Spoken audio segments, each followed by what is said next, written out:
Orbit, entry, and landing.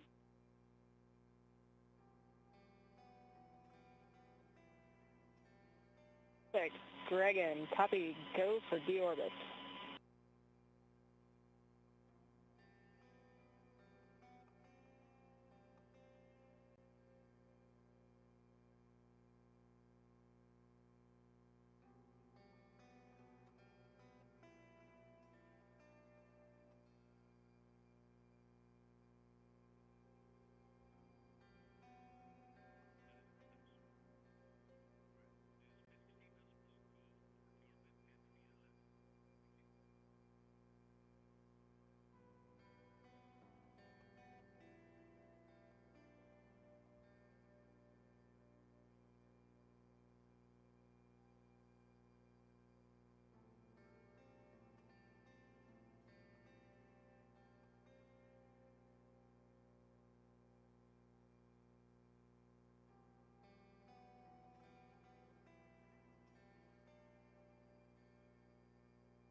Good morning and welcome to our live coverage of the NASA SpaceX Crew 10 mission as it returns back home to planet Earth.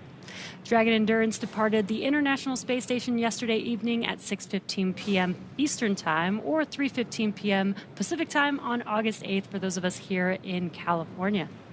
On board Crew 10 are NASA astronauts Anne McClain and Nicole Ayers, JAXA astronaut Takuya Onishi, and Roscosmos cosmonaut Kirill Peskov, and they are now on their way to their targeted splashdown site off the coast of San Diego, California. My name is Jesse Anderson, a Senior Production Engineering Manager here at SpaceX, and joining me today from NASA Communications is Anna Schneider. Thanks for having me, Jesse. It's great to be here as always. Now, upon departing the station yesterday, Dragon underwent a sequence of departure burns, and the crew had a rest period and has since kicked off preparations for re-entry, including getting into their spacesuits and successfully performing a leak check. This next phase of the mission is when things really ramp up, and Dragon has a series of steps to complete before returning Crew 10 home.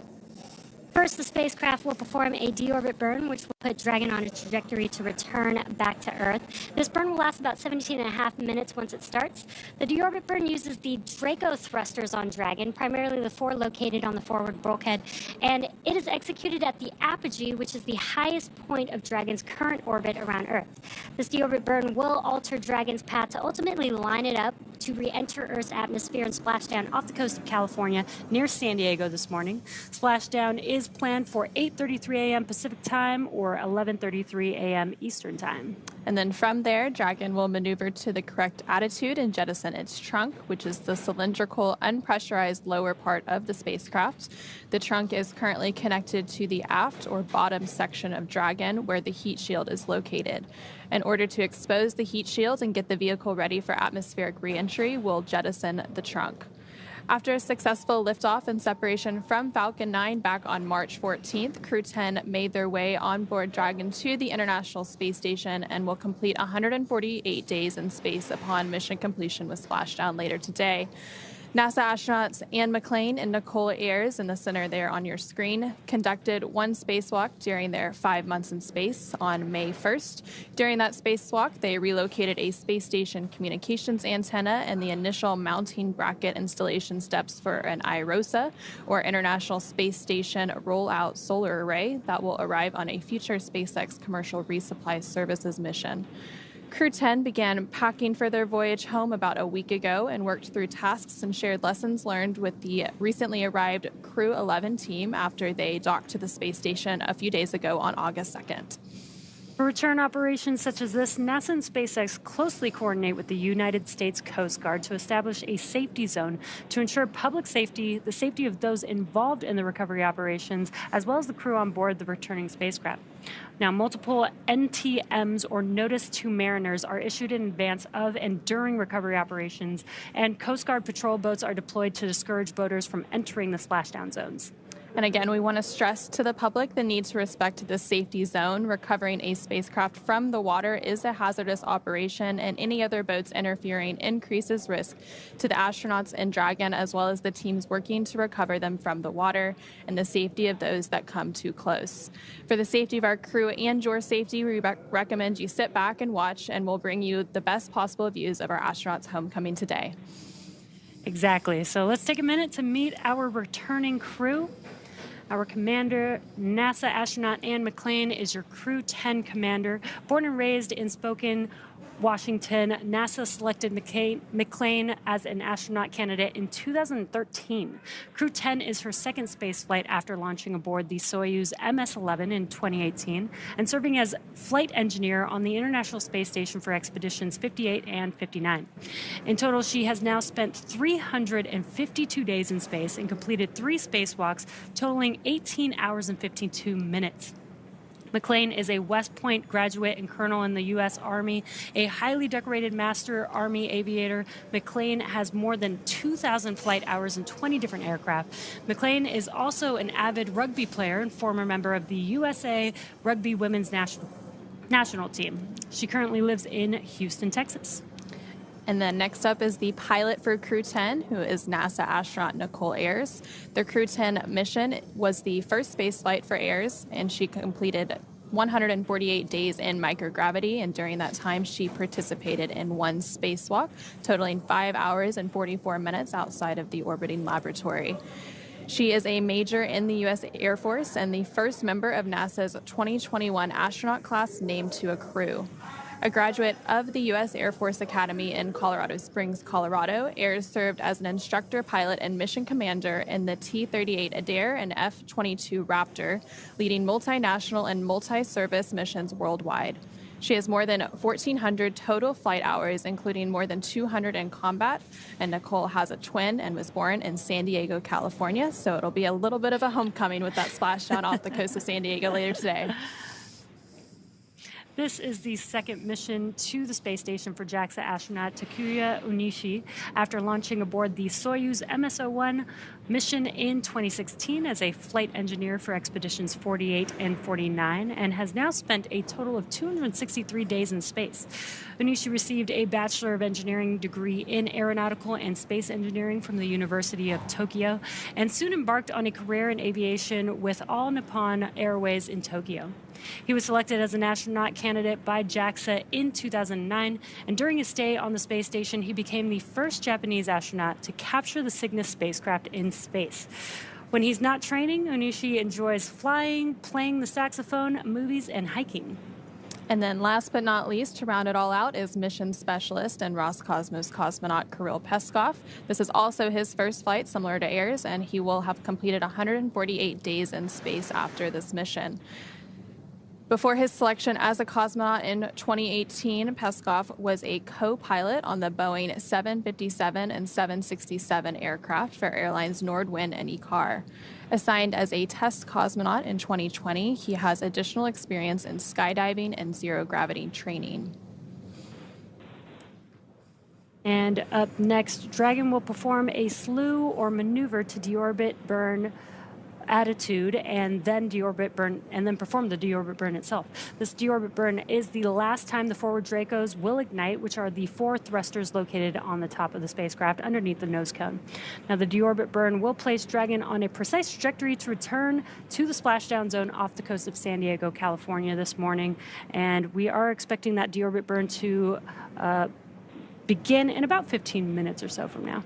And once that burn does start, it is expected to last about 17 and a half minutes. So it's a pretty long burn to align for its splashdown later today and get prepared for re-entry. And then after we have that deorbit burn, there will be quite a few events in rapid succession after that. So we'll have the claw separation, the trunk separation before we have entry.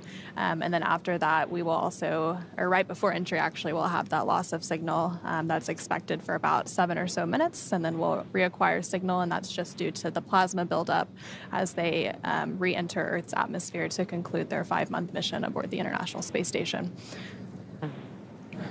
So there on your screen, you're seeing a live look inside the SpaceX Mission Control here in Hawthorne, which is actually situated right behind us. So the teams are preparing for the re-entry deorbit operations, and just before we joined you live on today's broadcast, they actually conducted a go, no-go poll for the deorbit burn sequence. And so the teams did poll go to proceed with that deorbit burn. The weather is continuing to look great off of the coast of San Diego, California. Along with the team there in Mission Control, there's teams that are getting ready to actually recover the spacecraft and the crew. So those boats and those teams are already headed out and getting staged at the splashdown location. And once we have splashdown again, that's targeted for 8:33 a.m. Pacific later today, 11:33 a.m. Eastern time. After we have splashdown, there's quite a few events that have to happen to actually get the crew hoisted up onto the recovery boat and then out of the capsule. And that whole process takes about 45 minutes or so before the hatches can be open, and then we can greet the crew back on the boat. So the first steps in that recovery process, we'll have 2 fast boats that go out there. They do some initial safety checks and safe the spacecraft. And then after that is done, the recovery boat, it takes about 30 minutes for it to reach the splashdown location. They'll start safing the spacecraft, get it all geared up so that it can then be hoisted onto the recovery ship. And the recovery ship today is the Shannon. So a lot is happening to bring these astronauts home. It's a huge team. with a lot of moving parts. Yeah, and if you're following along at the bottom of your screen, you can see the time to splashdown. We're about an hour and 7 minutes or so away from the expected splashdown time.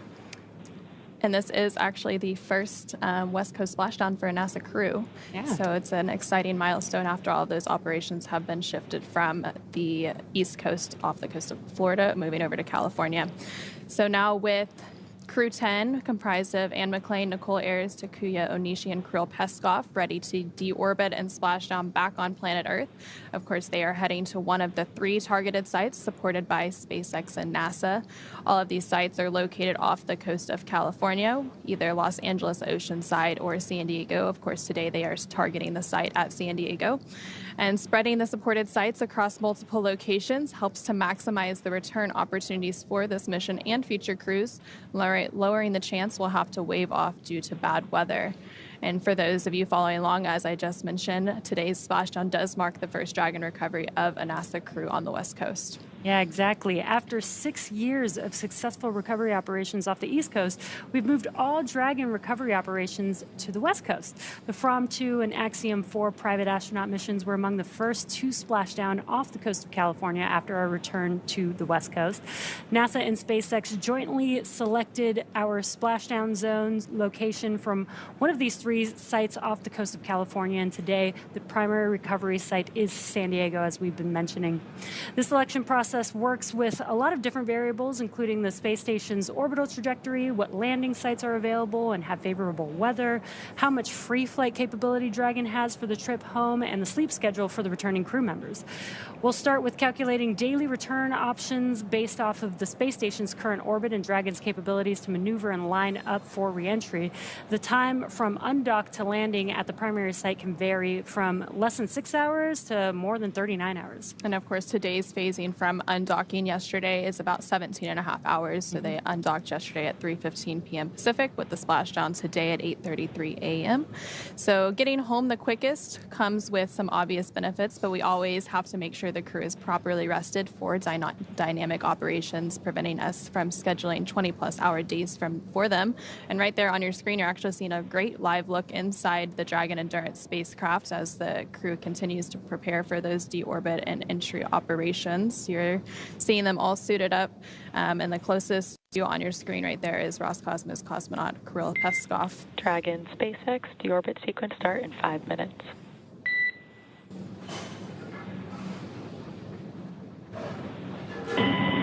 SpaceX, please, 5 minutes. Crew is ready to return to the atmosphere. SpaceX copies. We are excited to welcome you home.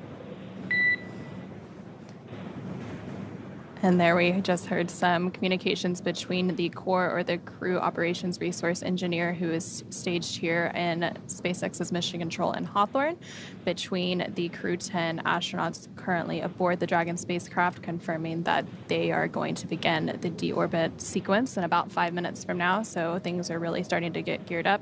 And there in that view on your screen, you're seeing an over-the-shoulder look between the pilot and the commander. So again, the pilot is Nicole Ayers and the commander is Anne McClain, both NASA astronauts for today's mission. And back to the phasing that we were talking a little bit about. So trajectory and ballistics experts provide the daily opportunities that would line up Dragon with the landing zones and split them into what we call ascending and descending opportunities. Dragon uses its Draco thrusters after leaving station to execute a series of altitude lowering maneuvers and to line up with the selected primary site. It can also change to different alternate sites while in free flight if sudden weather moves in, and that we'll need to avoid. Yeah, exactly. And weather is something that we're constantly looking at, making the final call to proceed about 2.5 hours before the crew undocks from the space station. So for Crew 10's return, we looked at a number of weather items. Some of the obvious ones are no rain or chance of lightning in the recovery zone. And that's both for the safety of the crew inside of Dragon as well as the recovery teams that are on the water.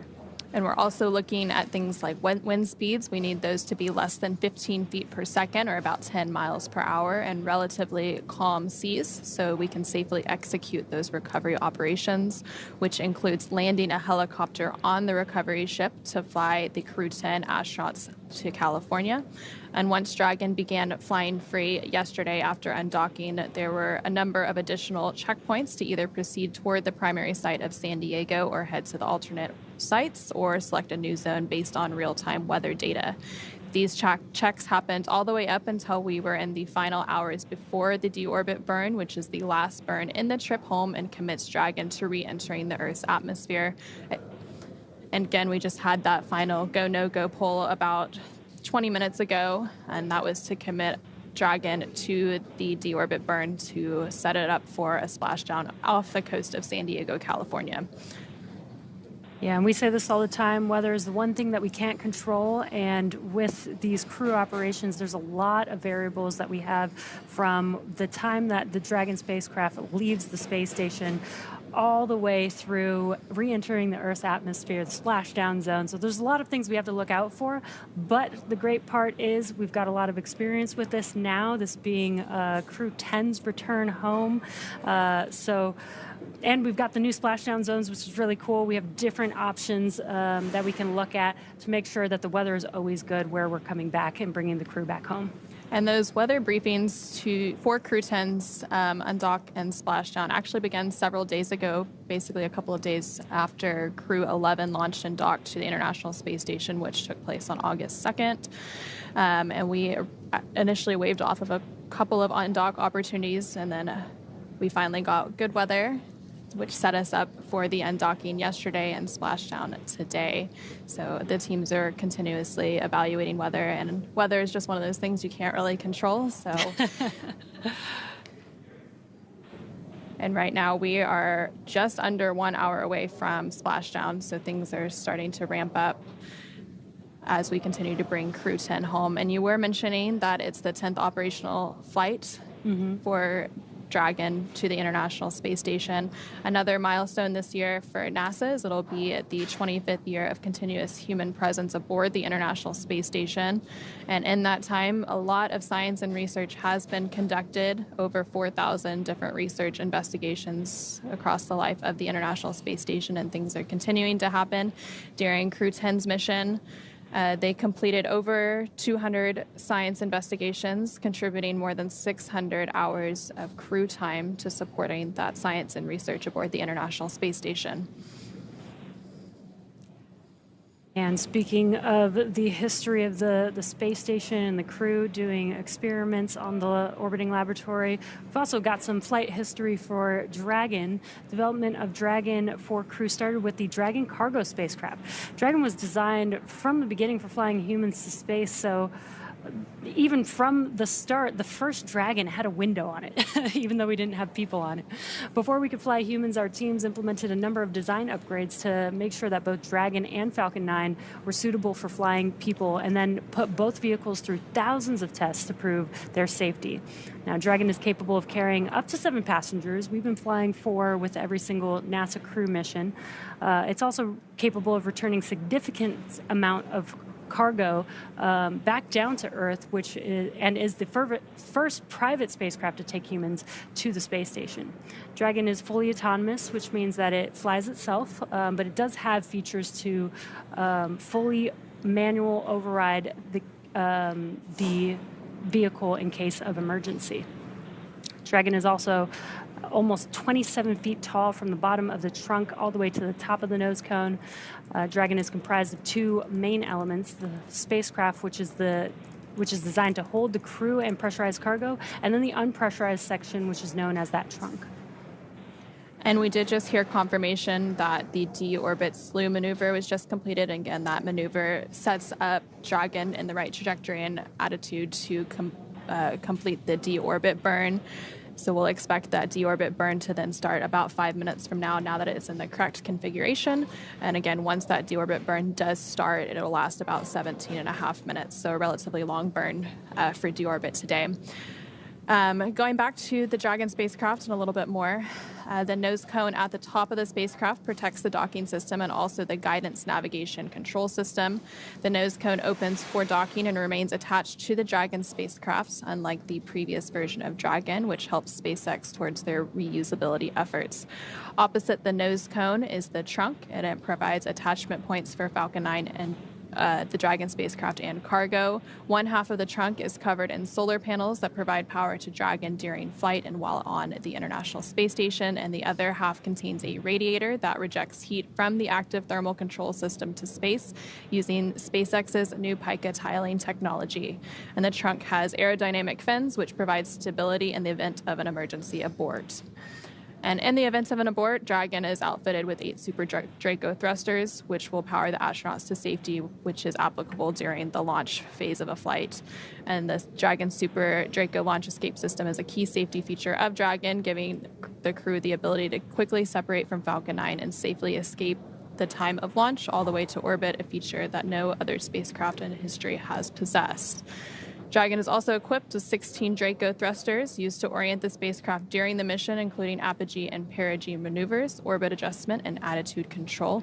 Each Draco thruster is capable of generating 90 pounds of force in the vacuum of space, and we will see those Draco thrusters in action in just a few minutes when it conducts that deorbit burn. And right there on your screen, you're getting a live look inside the Dragon spacecraft. Closest to the camera right there is NASA astronaut and Crew 10 Commander Anne McClain, and next to her is NASA astronaut and Crew 10 pilot Nicole Ayers. Yeah, and inside the spacecraft, it's designed to accommodate up to 7 crew members with modular seats that can be removed and replaced by additional cargo. So you could see on your screen the crew members are sitting in the 4 seats, but underneath them is where they can place cargo, which is what they're utilizing the spacecraft for today. But if we needed to, we could place 3 more seats in that cargo area and fit 3 more passengers there. The seats are made of carbon fiber and will be customized, or they are customized for any crew member flying on board. So their suits, as well as the seats, are a little customized to each of the crew members flying. Now, the control panel is centered between the pilot and the commander's seats and consists of 3 touchscreen displays, which we were seeing just moments ago. And this allows the crew to operate the vehicle and fly it manually if needed, but mostly they use them for monitoring on the flight uphill to the space station, as well as right now you could see them monitoring on those display screens as they're making their way back down to Earth. And right now we have a little bit over a minute to go until the deorbit burn begins. So we're continuing to stand by for confirmation of that deorbit burn, and we'll provide updates once it is in progress. Following the deorbit burn, again, that is a 17.5-minute burn. There will be a few activities in rapid succession. So we'll have the claw separation, the trunk separation. We'll have a little bit of a loss of signal entry. Then we'll reacquire that signal after about 7 minutes. And then right before splashdown, we'll see those drogue and main parachutes deploy. And then we'll have splashdown off the coast of San Diego, California. Less than 55 minutes until we have that splashdown. So really ramping up here and getting excited for bringing our Crew 10 astronauts home. Yeah, and again, you can follow along with the timeline again on the bottom center of your screen. That's the approximate time to splashdown of the Crew 10 members. And again, as we've been mentioning, they are just monitoring. They have been coasting for a bit since yesterday evening, but now we're coming up to all the dynamic events that they're still going to be, following along and not really having to make any manual calls, but there's going to be a lot of dynamic events that they'll need to know what's happening because they're inside of the spacecraft, they're strapped into their seats, they can't really see what's going on outside of the vehicle, so they're going to be monitoring on those display screens that we were talking about earlier. And so we do have confirmation that the deorbit burn has begun. Again, this burn is expected to last about 17.5 minutes. In the right-hand bottom corner of your screen, you can actually see the thruster firings as they take place. And as mentioned earlier, for these operations, NASA and SpaceX closely coordinate with the United States Coast Guard to establish a safety zone to ensure public safety and for the safety of those involved in the recovery operations, as well as the crew on board the returning spacecraft. Multiple notes are issued to mariners in advance of and during recovery operations, and the Coast Guard patrol boats are deployed to discourage boaters from entering the splashdown zones. We want to continue to stress to the public the need to respect the safety zone. Recovering a spacecraft from the water is a hazardous operation, and any other boats interfering increases risk to the astronauts in Dragon, the teams working to recover them from the water, and the safety of those that come too close. For the safety of the crew and your safety, we'd recommend you continue to sit back and watch as we bring you live views of the astronauts' homecoming today. Exactly. Safety is our number one priority. And as I mentioned earlier, this deorbit burn is the last time that those 4 bulkhead thrusters on top of Dragon will fire. Dragon Endurance has not yet entered the Earth's atmosphere, but this deorbit burn is what will line the vehicle up and put it on its final trajectory to the landing site off the coast of San Diego, California. Right now, Anne, Nicole, Takuya, and Kirill are using their screens to monitor the burn duration, Draco thruster firings, and trajectory details like entry angle, spacecraft perigee, and how much distance remains until deorbit burn termination. Dragon, again, is flying itself, so all the crew has to do is stay strapped into their seats and keep an eye on how their journey is progressing. And we are now about 2 minutes into that deorbit burn, about 15 and a half minutes to go. Things continuing to go as expected, and we'll continue to provide updates on that burn and duration as it happens.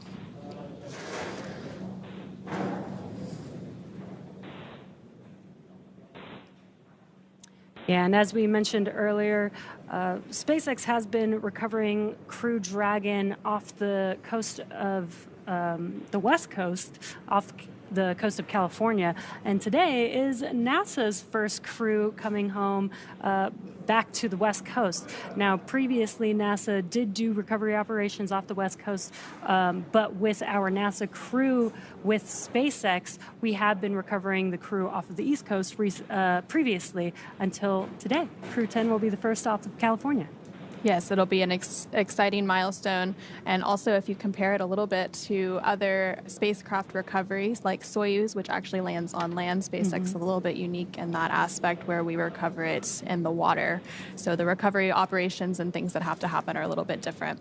So currently aboard the International Space Station is Expedition 73. So a few days ago, there was actually a change of command ceremony where NASA astronaut Takuya Onishi handed over command to Roscosmos cosmonauts.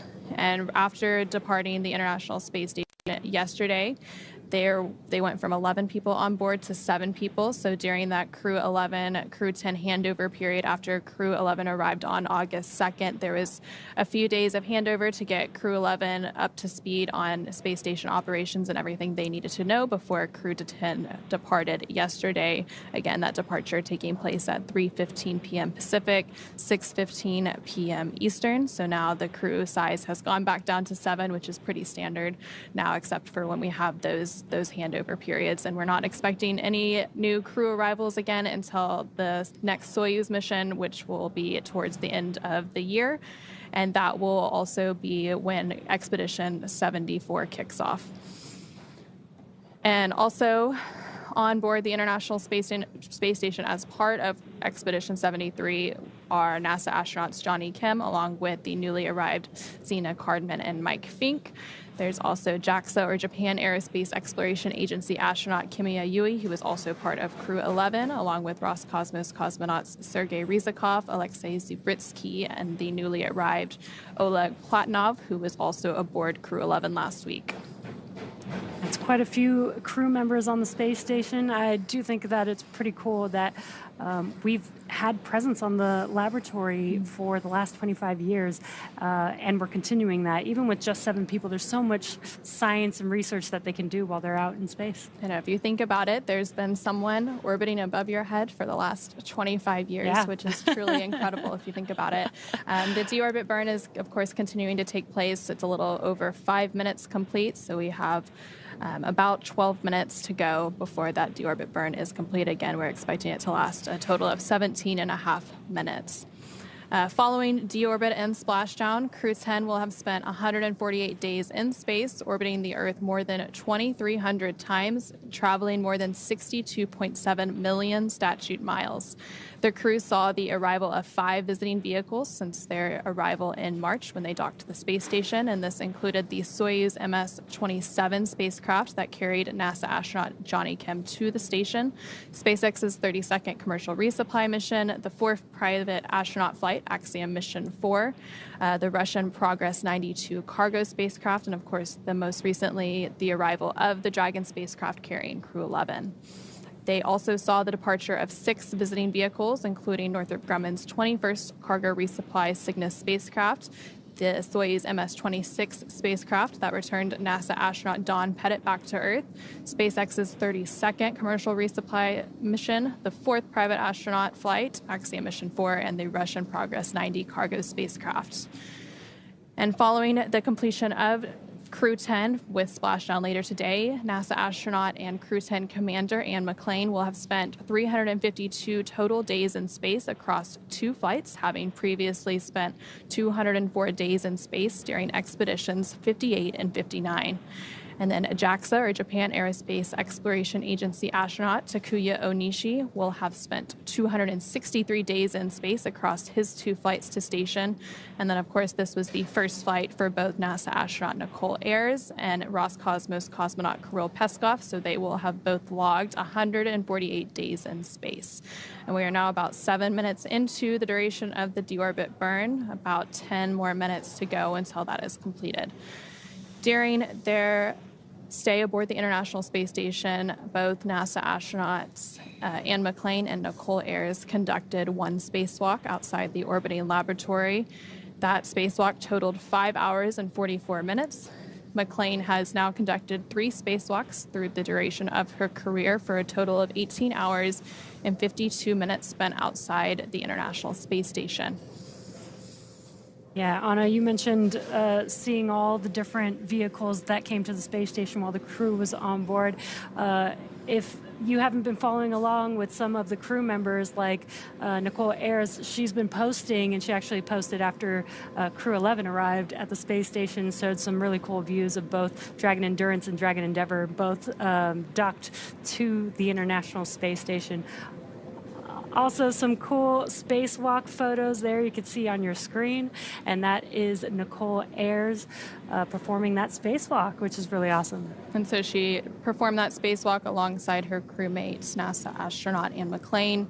And during that spacewalk, they did some preparation for a future IROSA, or International Space Station Rollout Solar Array, and those are being added to the International Space Station's existing solar arrays to increase the power generation and output for the space station.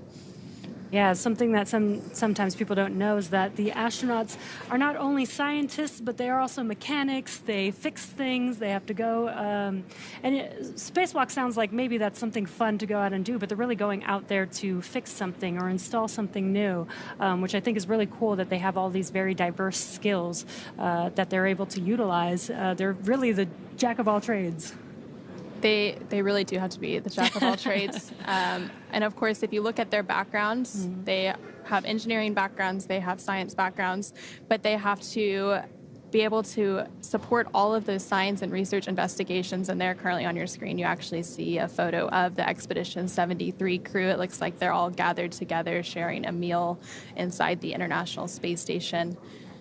And so 11 International Space Station crew members in that photo gather inside the Unity module for a portrait. In the front row from left are Kimiya Yui of JAXA, or the Japan Aerospace Exploration Agency, Zena Cardman of NASA, Oleg Platonov of Roscosmos, and Mike Fink of NASA. And then in the second row are Nicole Ayers of NASA, Sergei Ryzhikov of Roscosmos, Anne McClain of NASA. And then in the back are Takuya Onishi of JAXA, Kirill Peskov of Roscosmos, and Johnny Kim of NASA, along with Alexei Zubritsky of Roscosmos.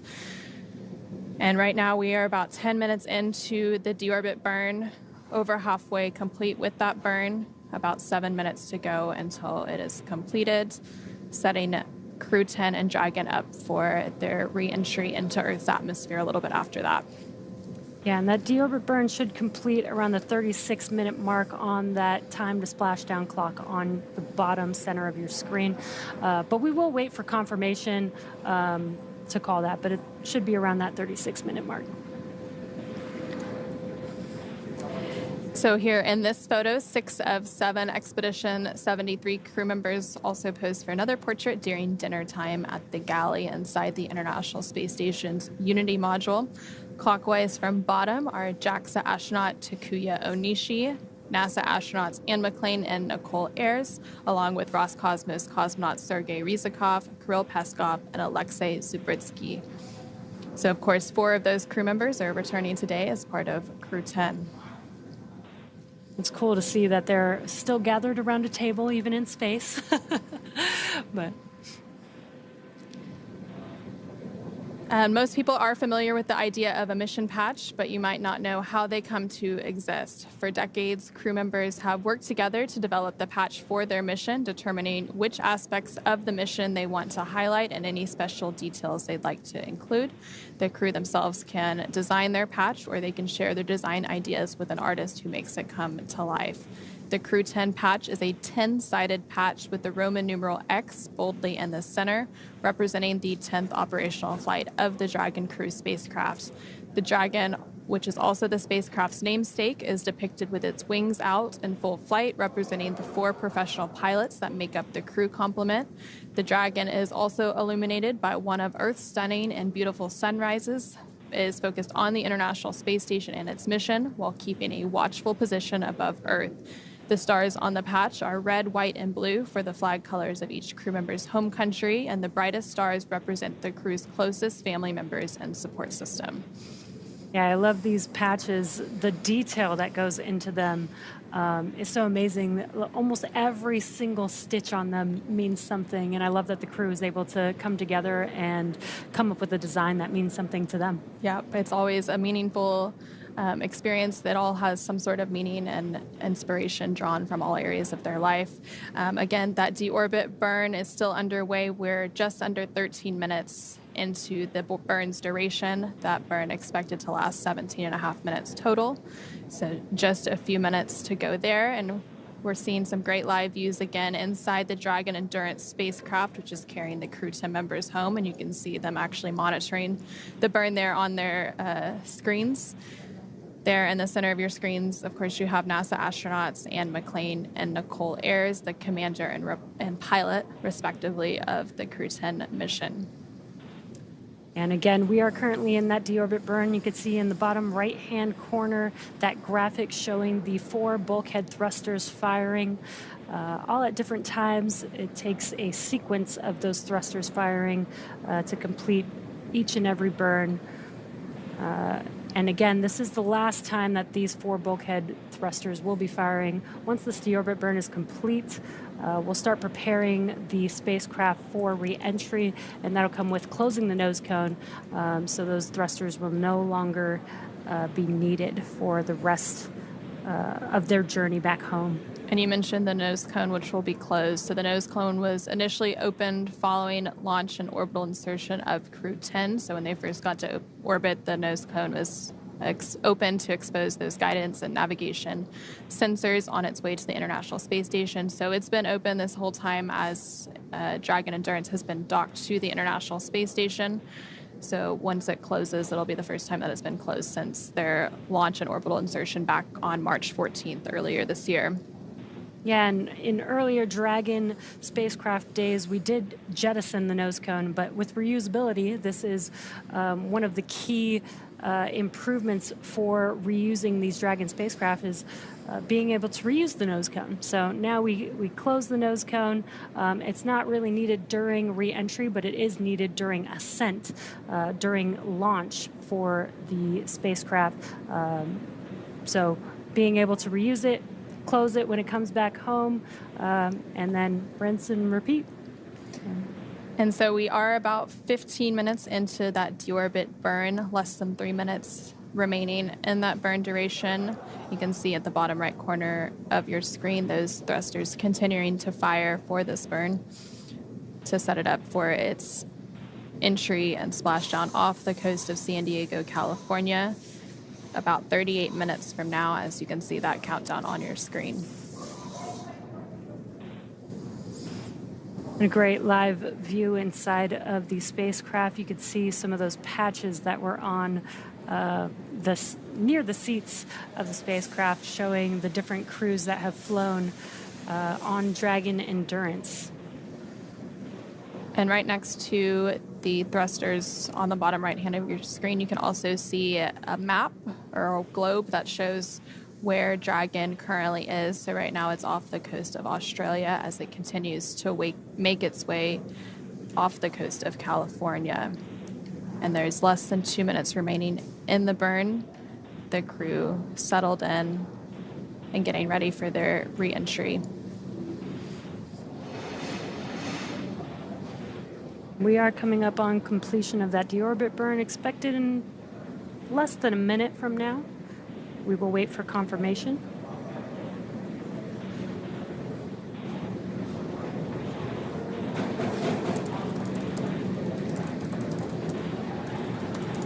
And there you can see a good look in between NASA astronauts Anne McClain and Nicole Ayers over the shoulder as they monitor that burn on either side, the right and left screens. You can actually see those thrusters firing on their screens as well. And in the center, you can see a map of their trajectory to head off the coast of California for their splashdown near San Diego.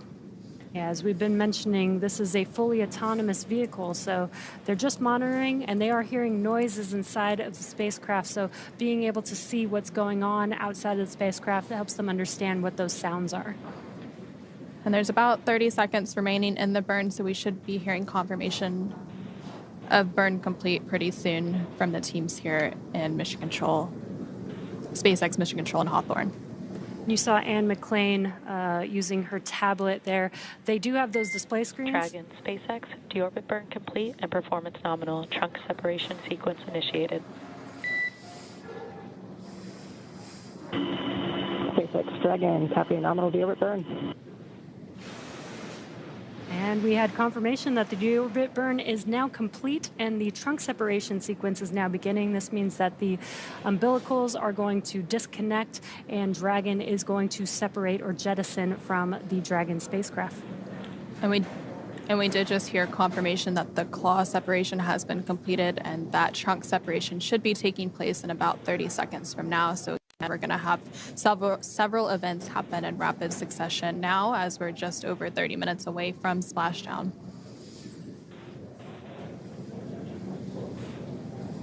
And I was mentioning you were seeing Anne McClain use her tablets. They have the displays inside of Dragon to monitor the vehicle, but they have those tablets to follow along with very specific procedures.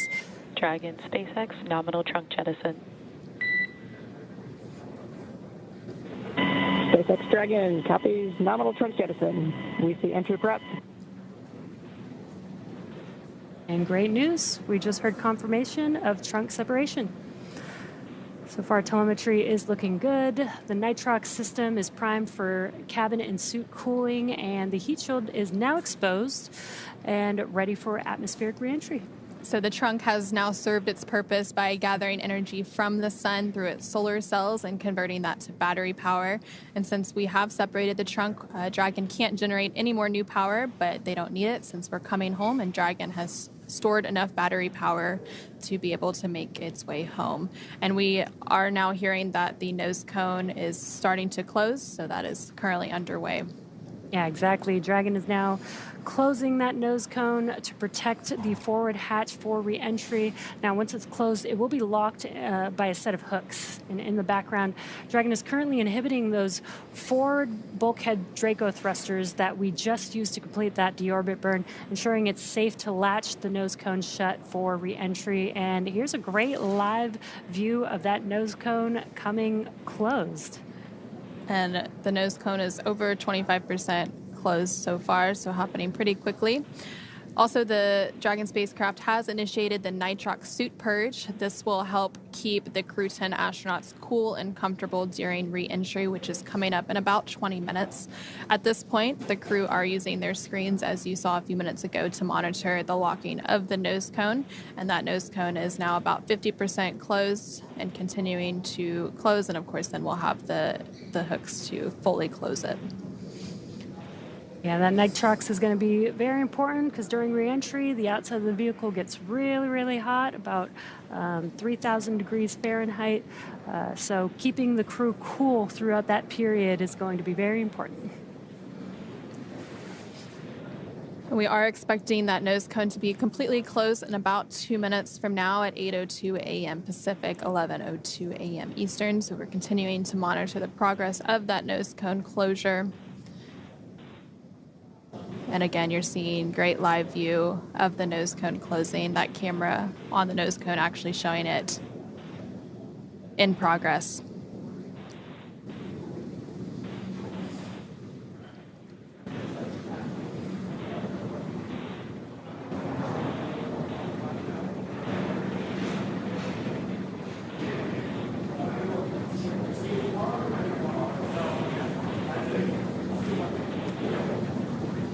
Yeah.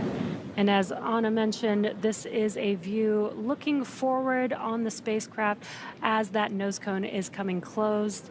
And we're getting closer and closer as the screen gets a little bit darker there to that nose cone closure. And it's almost fully closed at this point. And then after that happens, it'll just have to be hard mated. They'll reattach those hooks. And it'll be all set up and ready for re-entry now that we've had the trunk jettison and the claw separation and the nose cone almost fully closed. Of course, that deorbit burn also completed about 10 minutes ago as well. And we did just hear confirmation that the nose cone has been fully closed, so that process is now complete. And as we begin the second half of entry, Dragon is now beginning to inject cooled nitrox into the air, being delivered to the suits worn by Anne, Nicole, Takuya, and Kirill. Again, this is what will allow the crew to remain comfortable while external temperatures reach that 3,500 degrees Fahrenheit. And the heat shield is pointing forward, leading Dragon to the landing site. Again, that splashdown site targeted off the coast of San Diego, California. And speaking of that heat shield, Dragon's primary heat shield is comprised of Pika 3.0, which stands for Phenolic Impregnated Carbon Ablator. First generation Pika was initially developed by NASA for studying and sampling comets within our solar system. And SpaceX actually partnered with NASA to develop Pika X, which was the second generation product used on all Dragon 1 commercial resupply services missions, or CRS, that resupplied the space station on 20 missions. Pika 3.0 was developed specifically for use on Dragon 2 crew and cargo, with enhanced structural and thermal properties that optimized the heat shield and drove down cost and mass. The remainder of Dragon is composed primarily of a SpaceX proprietary ablative material. It's another class of thermal protection, which is lighter weight versus Pika and protects the underlying composite structure during reentry to ensure the structural capabilities are maintained. And while Dragon will experience temperatures well over 3,500 degrees Fahrenheit during peak reentry conditions, the characteristics of the TPS, or the thermal protection systems, coupled with the egress, or environmental control and life support system in the pressurized interior of Dragon, will ensure that Crew 10 stay cool and comfortable during all phases of reentry through splashdown. Yeah, and that's very important. They are going through a lot of dynamic events, especially that re-entry period. And while it gets hot around the vehicle, the crew is going to be experiencing a lot of movement, vibration as they're re-entering. So we want to help make sure that they're cool, that they have a temperate temperature inside of the cabin, as well as those suits. And the suits really act as an extension of the spacecraft. And now that the nose cone has closed, those hooks are driving closed as well. So the first set of 6 hooks have fully closed, and that second set of hooks are now traveling, and then we will have it completely closed and stowed and ready for reentry. Again, we are less than 30 minutes away from the targeted splashdown, about 28 and a half minutes until that splashdown, targeted for 8:33 a.m. Pacific, 11:33 a.m. Eastern, off the coast of San Diego, California. And after Dragon Endurance has re-entered the Earth's atmosphere, a series of parachutes will deploy to slow the crew's descent. First will be the two drogue chutes, followed by the 4 main parachutes to guide Dragon to its first contact with Earth since launching back in March of this year. Dragon will automatically deploy these parachutes when different pressure and positioning sensors on the spacecraft detect that they are at the right speed and altitude. And the vehicle velocity at the time of the drogue deploy is approximately 350 miles per hour, and they deploy at about 18,000 feet. Vehicle velocity at the main parachute deploy is approximately 119 miles per hour, and they deploy when the spacecraft is about 6,500 feet. And then at the time of splashdown, the vehicle velocity will have slowed down to approximately 16 miles per hour. The highest G loads the crew will experience during reentry is approximately 3 to 5 Gs. Yeah, it's pretty incredible how well those parachutes work. Those drogue parachutes are really important. They're 2 very small chutes, but if we didn't have those to help slow down the vehicle initially, we'd actually have to make the main parachutes about 3 times as big as they currently are. Yeah. And so coming up, we will have a loss of signal. We're about 15 minutes away from that happening. It'll typically last around 7 minutes before we reacquire signal with the Dragon spacecraft. Again, this is completely expected. It happens during every reentry, and it's due to all of that plasma buildup on the spacecraft. And again, the team there on the left-hand side of your screen. Dragon, SpaceX, nose cone secured for entry.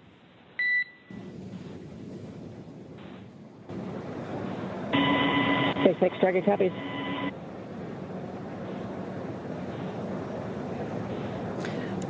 And we did just hear confirmation that the nose cone stow is fully complete, so all of those hooks have closed and it is prepared for that reentry phase. And again, on the left-hand side of your screen, you're seeing a live look inside the SpaceX Mission Control here in Hawthorne, California. And those teams are, of course, going to continue to monitor the progress of the reentry operations. And as soon as they come out of that loss of signal that we'll have in a few minutes, they will call back up to the crew and check in on how they're doing and get prepared for a splashdown. Yeah, the team here in Mission Control actually monitors the crew from launch all the way till they arrive at the space station. Then we hand it over to Mission Control Houston while they're on board the space station. And then this crew, again here in Mission Control, will monitor the crew as they undock and come back all the way down, all the way until they're safe back on land, actually. Yeah, so during the dynamic operations for arriving and departing the International Space Station, the 2 mission controls are actually in what's known as integrated operations.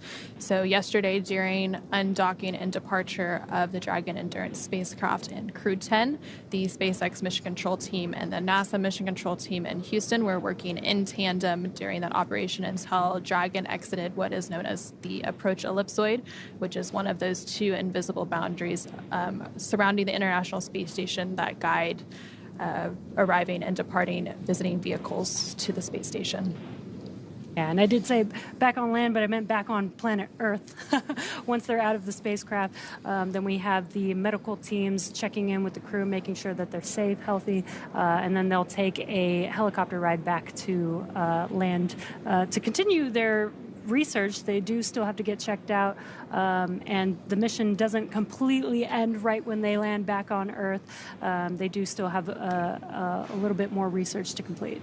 And so right when they exit Dragon, once they are on the recovery boat, again, the recovery boat is the Shannon. We're actually hearing reports that the recovery boat is staged and ready for splashdown and ready to receive the crew.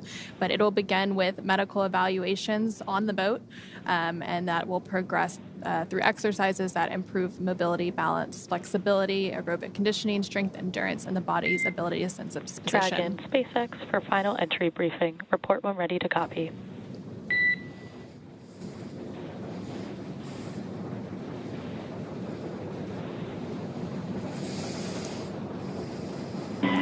SpaceX Dragon, we're ready to copy. Dragon, I have no deltas to the previously briefed times. Predicted comm blackout starting at 1520 Zulu and ending at 1527 Zulu. How copy?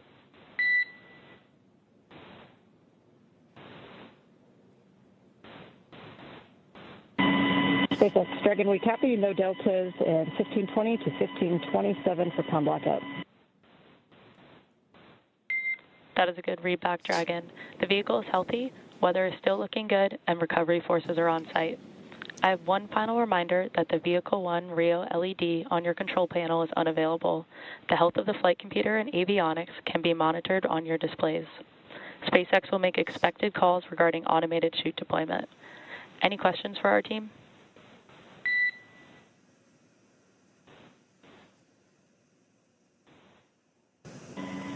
SpaceX Dragon, Crew 10 has no questions. And we'll see you all shortly.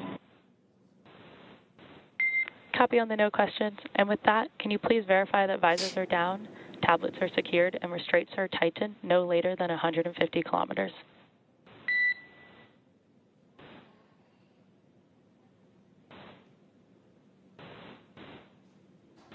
Copy, will do.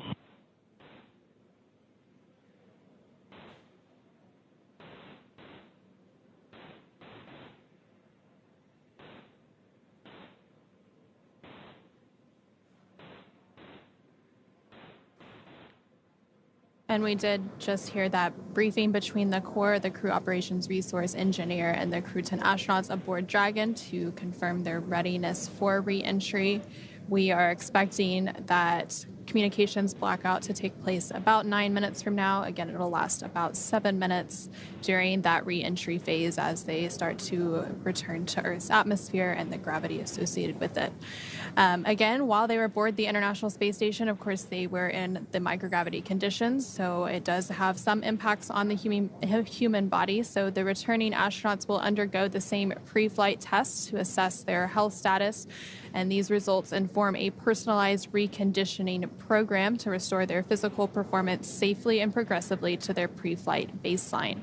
Post-flight reconditioning is unique for each astronaut and varies by individual. While most crew members reach their pre-flight fitness baseline within the first 45 days of returning to Earth, it is not uncommon for NASA to extend reconditioning programs to meet an astronaut's specific needs and pace of recovery. So, of course, we have a whole team that will be supporting the astronauts in their recovery. We have folks supporting them as part of NASA's Human Health and Performance Directorate, and there's a whole team specifically focused on strength conditioning and recovery as well. And so during their mission, Crew 10 contributed to more than 200 unique scientific experiments across about 600 hours of science and research and technology demonstrations during their stay aboard the orbiting laboratory. One of those experiments was the rhodium plant life experiment, and this investigation studies how radiation and gravity environments at different orbital altitudes affect plant growth by comparing Crew 10 data with plants flown aboard the Polaris Dawn mission, which flew deeper into space. Studies have shown microgravity affects growth rates, and a better understanding of the mechanisms behind this could improve plant growth techniques in space and on Earth.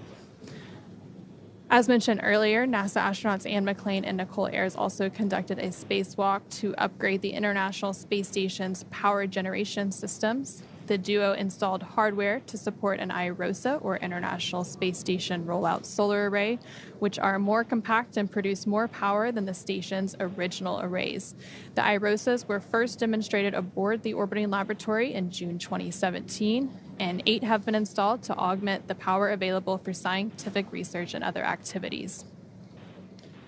During their mission, Crew 10 also used the International Space Station's Space Automated Bioproduct Laboratory to process samples for a study of microgravity's effects on the protein yield of microalgae. These organisms are highly nutritious, producing amino acids, fatty acids, B vitamins, iron, and fiber.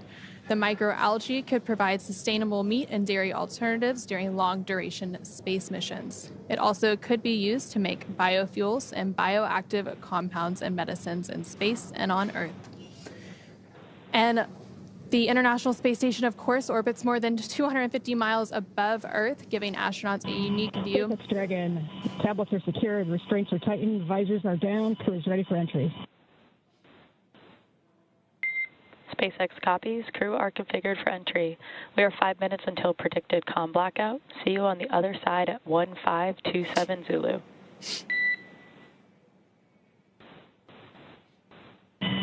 Dragon, copy. See you there. And there we did just hear some additional communications between the core here in SpaceX Mission Control in Hawthorne and the Crew 10 astronauts aboard the Dragon Endurance spacecraft, confirming that their visors are down on their reentry suits and they're preparing for the reentry and splashdown activities to come. We are expecting that communications blackout in less than 5 minutes from now as we target that splashdown in just about 18 minutes from now at 8:33 a.m. Pacific, 11:33 a.m. Eastern off the coast of San Diego, California. So again, a little bit about the science that the crew had been conducting during their 5 months aboard the orbiting laboratory. As the International Space Station orbits more than 250 miles above Earth, it gives astronauts a unique view of their home planet where they can photograph familiar places and interesting phenomena. While passing over a stormy night, NASA astronaut Nicole Ayers captured images of simultaneous lightning bursts at the top of 2 thunderstorms. Scientists used instruments installed on the space station to study lightning and other weather conditions in Earth's upper atmosphere.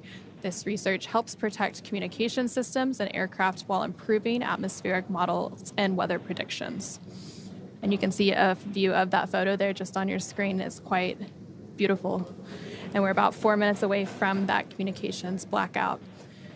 Another one of the experiments that the crew contributed to was the Apex 12 investigation, which examines how space radiation affects telomere activity in Thale crest plants. Telomeres, which are repetitive DNA sequences that protect the ends of chromosomes, become shorter each time a cell divides and indicate cell aging. The Apex 12 investigation could clarify the role of telomeres in aging and diseases and help scientists equip plants and other organisms for the stress of long-duration spaceflight.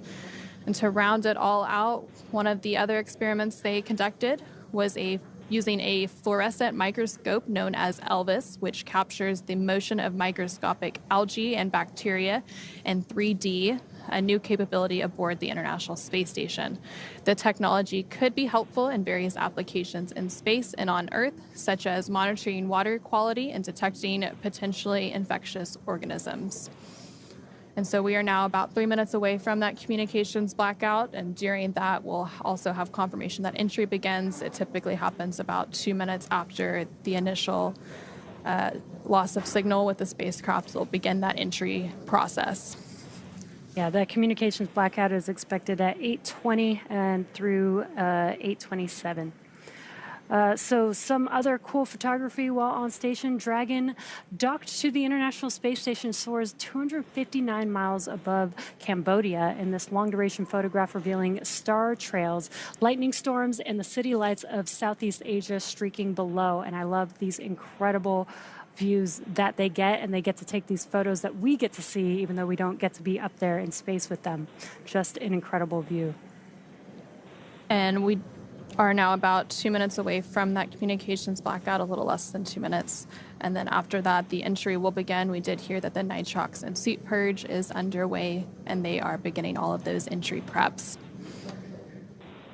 So again, we will stand by as we continue to hear from the team and as we enter this communications blackout in just a few moments. Yeah, and the suits are there. They're an extension of the spacecraft. They help keep the crew cool, but they also have features just in case there's a depressurization inside of the cabin to help keep the crew safe and healthy during re-entry. It's unlikely to happen, but we have those suits just in case, and the suits are flame resistant. They have 3D printed helmets which are attached. Basically, the IVA intravehicular suits are used for just inside of the spacecraft, so not like the EVA suits that we were showing earlier. They're only used for inside of the spacecraft, and again, they help flow nitrox through the suit, help keep the crew cool, as well as providing them oxygen through these dynamic events as they're coming back down to Earth. And during Crew 11's launch, we actually noticed Mike Fink has a new IVA suit, so he's debuting a new one. You can't really see too much of the details unless you look real close, but but it'll be rolling out real soon. Yeah, there was a lot of lessons learned from the Polaris Dawn mission with the SpaceX EVA suits that we've translated to the IVA suits. So Mike Fink is the first one to wear the upgraded one, but then Crew 12 is actually expected to wear all of the new designed suits. That's pretty exciting. It will be exciting, and we are just moments away from that communications blackout, about 10 seconds until that is underway. And so again, we are expecting that communications blackout to begin here, and it'll last approximately 7 minutes due to plasma formation around the spacecraft. And during this blackout, no vehicle telemetry is received by Mission Control, which you're seeing a live view of Mission Control on your screen, or by the recovery team, which is staged out off the coast of San Diego, California. And no external commanding of the vehicle or voice communication is possible. And as a reminder, Dragon is designed to fly itself, so during reentry, the vehicle will be slowing down from orbital velocity, which is approximately 17,500 miles per hour. The top temperature Dragon will experience upon reentry is 3,500 degrees Fahrenheit, which is really hot.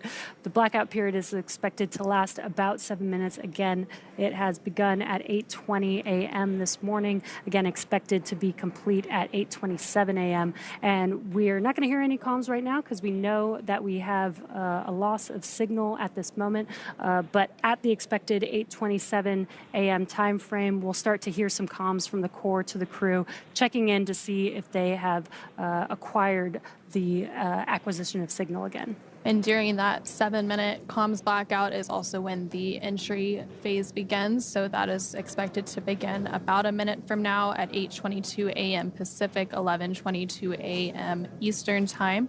And so things will be really ramping up. Again, during re-entry, the vehicle will be slowing down from its orbital velocity, which is approximately 17,500 miles per hour. And the top temperature that Dragon will experience during that re-entry is about 3,500 degrees Fahrenheit. Yeah, and we do have windows on Dragon, so the crew, at least the two passengers next to the windows, are going to get to see that plasma buildup, which we've heard is a great view of all the different colors that the plasma creates as it's coming back through the Earth's atmosphere. And so on the bottom left-hand side of your screen, you can actually see some of the vehicle data. So then once we have the signal reacquired, that will update a little bit. But before that reentry, they were at an altitude of about 82.5 kilometers. So continuing to come back down, again, as the International Space Station itself. So when it was docked, it was at about 260 statute miles above Earth's atmosphere. And less than 11 minutes until splashdown of the Crew 10 crew. And again, they're currently in a blackout period, so we're not going to have any visuals. We're not going to have any comms for a few more minutes. We're about 2 minutes into the blackout period, about 5 minutes left. And right after that splashdown, a lot of things will happen in rapid succession. So it takes about 45 minutes from splashdown until the boat is fully onto the recovery boat, the Shannon, which is staged out in San Diego, California. And then after it is hoisted up onto the boat, the hatch will be opened and we will welcome Crew 10 back aboard the boat, and they will begin those medical checkouts and evaluations before they are flown back to shore off the coast of California, and then from there they will be prepared to fly back to Houston and begin their full recovery and be greeted by friends and family. And so we're now a little over 3 minutes into the communications blackout, about 4 minutes to go. The vehicle should be experiencing that entry phase right about now. Once we have that communications back, we'll have those initial comm checks, and about 2 minutes after we reacquire that signal, we do expect the drogue parachutes to deploy, followed in rapid succession by the main parachutes deploying. Again, that will slow the vehicle down even further to about 16 miles per hour at the time of splashdown. Again, we are less than 10 minutes away from that targeted splashdown, expecting it around 8:33 a.m. Pacific, 11:33 a.m. Eastern. And the really cool part about the Dragon spacecraft is we're actually utilizing the Earth's atmosphere, that re-entry, to help slow the velocity of the vehicle significantly from 17,500 miles per hour down to about 350 miles per hour is when the drogue parachutes will deploy. And then after the main chutes are deployed, by the time that the vehicle splashes down onto the water, it's about 16 miles per hour. So really, really slow compared to how fast they've been moving for the last 5 months. And then once they splash down, it's pretty quick. Those initial 2 fast boats will get out there within moments, a minute or 2 after splashdown, and they will conduct those initial safety checks. So they will screen for hypergol and make sure everything is okay for the recovery teams to approach. Some of the teams will also then get onto the spacecraft and begin safing it and prepare it to lift up onto the boat. And other teams will be working on the parachutes and gathering those up. Again, we are about 2 minutes away from the expected acquisition of signal. That initial loss of signal took place about 5 minutes ago during that re-entry phase as a result of all the plasma buildup. Again, it's completely expected, and it happens during every re-entry of a spacecraft from its journey in space. Again, Crew 10 is returning after an about 5-month science and research mission aboard the International Space Station. They initially launched aboard a Falcon 9 rocket off the out at Kennedy Space Center in Florida on March 14th, and then docked shortly after that to the International Space Station. They spent 5 months doing all of that science and research, and then they undocked yesterday at 3:15 p.m. Pacific, 6:15 p.m. Eastern Time to set them up for today's re-entry and splashdown. And we are expecting that acquisition of signal to take place about 90 seconds from now. So a little bit more than a minute to go until we hear those call-ups from the core to the crew to check back in with them, and less than 7 minutes to go until we have splashdown.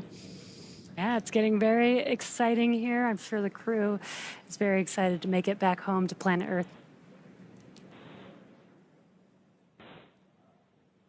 And there on your screen on the bottom left, you can actually see the telemetry catching back up. You see them getting very close to the coast of California. Dragon, SpaceX, comm check.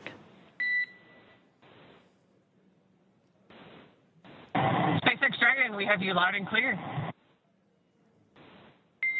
I have you the same, Dragon. Expect automated chute deployment. Dragon copies. And so we did just hear that call up from the core, the crew operations resource engineer here in SpaceX Mission Control, to the Crew 10 astronauts currently aboard Dragon. Confirmation that we have reacquired signal with the Dragon spacecraft, and you can see that the speed is rapidly slowing down as it begins its final phase, and we will have confirmation of those parachutes deploy in just a few moments. Yeah, you can also see the altitude in the bottom left-hand corner. You can see it getting closer and closer back down to Earth. GPS converge. Expect nominal altitude for drogue chute deployment.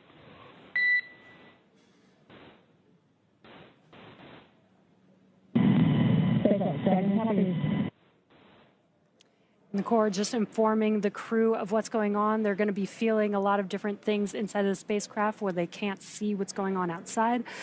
So they will expect the drogue parachutes to deploy, so they'll know what that feeling is inside of the spacecraft. And again, you can follow along the altitude in the bottom left-hand corner as the crew is getting closer and closer to planet Earth.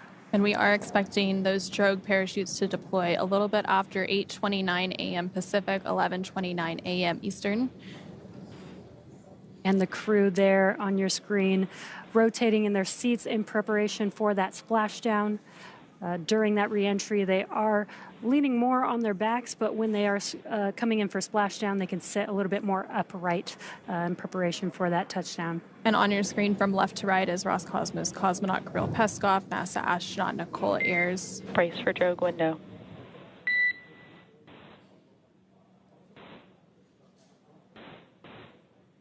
NASA astronaut Anne McClain and JAXA astronaut Takuya Onishi.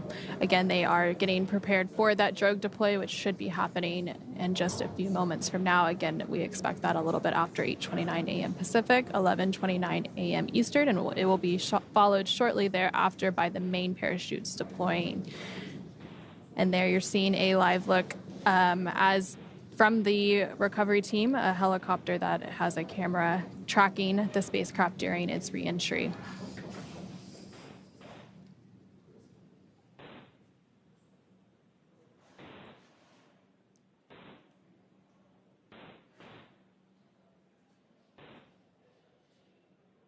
We do have confirmation that the drogue deploy is underway.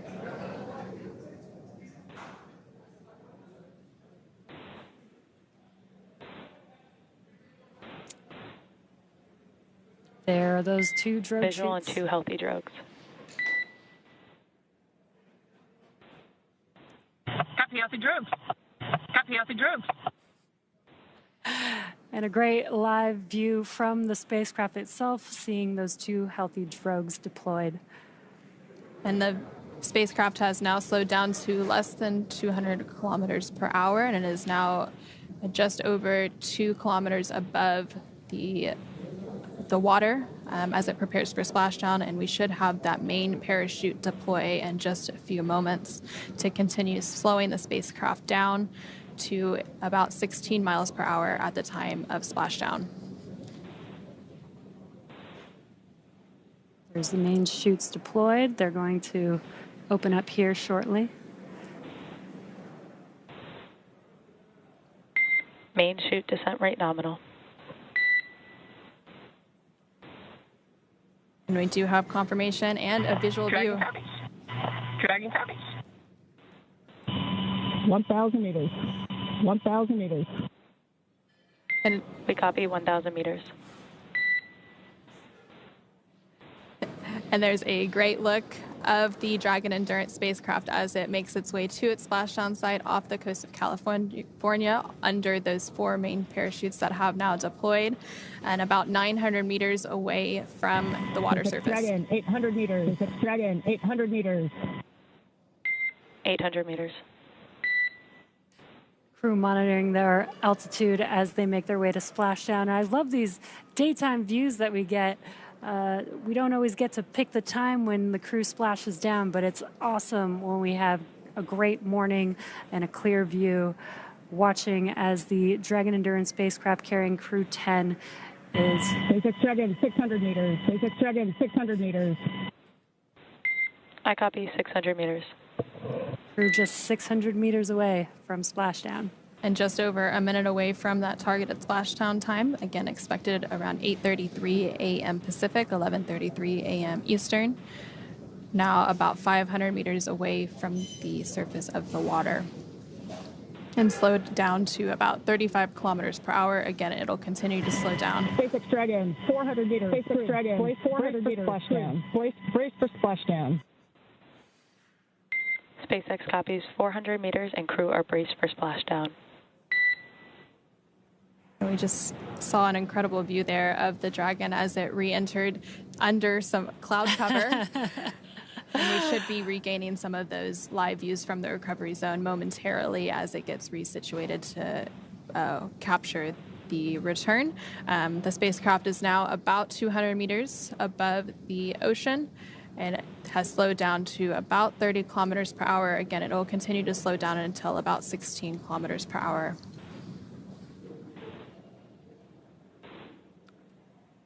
And there we can see another live look of the Dragon Endurance spacecraft carrying Crew 10 back home to Earth following their 5-month mission, moments away from splashdown.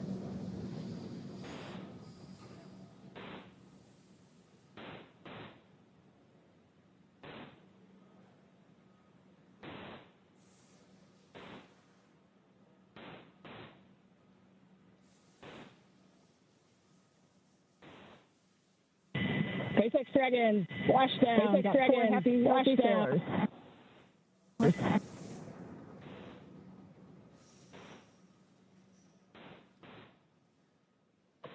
SpaceX copies splashdown. And we did just hear that confirmation of splashdown. The view that you're seeing on your screen is a little bit delayed, which is why we don't have that visual confirmation yet, but we do have that verbal confirmation between the crew and the Corps that they have successfully splashed down, and Dragon Endurance has now returned home. And there is that live look of Dragon Endurance as it sits on top of the ocean off the coast of San Diego, California. Dragon SpaceX, we see the onboard for Power 1 28-volt converter. No crew action required at this time. Stand by for more words.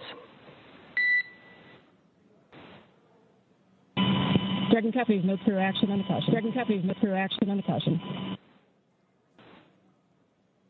Dragon Endurance has now returned home, and NASA astronauts Anne McClain, Nicole Ayers, JAXA astronaut Takuya Onishi, And SpaceX Dragon for step 1.2, Dragon for step 1.2, 800, we see 4 fired. and Dragon, we see the same. And Roscosmos cosmonaut Kirill Peskov are back on Earth after an approximately 17-and-a-half-hour return journey from space, completing their 5-month mission aboard the International Space Station. The SpaceX recovery ship and team has been waiting for Dragon Splashdown, and they will now start to make their way to the splashdown location. The teams have been ready and waiting about 3 nautical miles away, so it's going to take them about 30 minutes to make their way to Anne, Nicole, Takuya, and Kirill inside of Dragon. And so we did have splashdown happen on time at 8:33 a.m. Pacific, 11:33 a.m. Eastern off the coast of San Diego, California. And so we are eagerly awaiting that recovery. There are a few steps that take place before the crew can exit the spacecraft. First, those fast boats will go out to the recovery location to conduct some initial safety checks, test for hypergol, and ensure that everything is safe and ready for the recovery teams to approach, and then proceed through those following steps to get the capsule back onto the recovery boat, the Shannon. And so the Shannon will make its way out to the specific recovery location. It takes about 30 minutes for it to get out there. So by the time the safety and hypergol checks. Dragon 3.1 are upright. Anyone. We copy Stable 1. On behalf of SpaceX, welcome home. 50 system safety verifications are in progress. I will report back when recovery personnel are en route.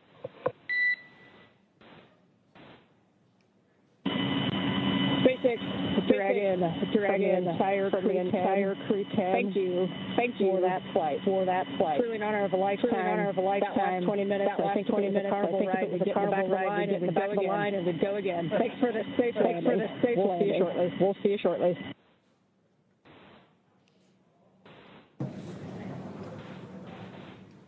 And so you did just hear some congratulatory words between the SpaceX teams here in Mission Control and Hawthorne, as well as NASA astronaut Anne McClain, who's the commander of Crew 10, so exchanging those celebratory words as they are now successfully and safely back on planet Earth following their mission aboard the International Space Station. And for those of you who are just joining us, this mission has gone smoothly so far, and Dragon successfully splashed down off the coast of San Diego, California at 8:33 a.m. Pacific, 11:33 a.m. Eastern, just about 5 minutes ago.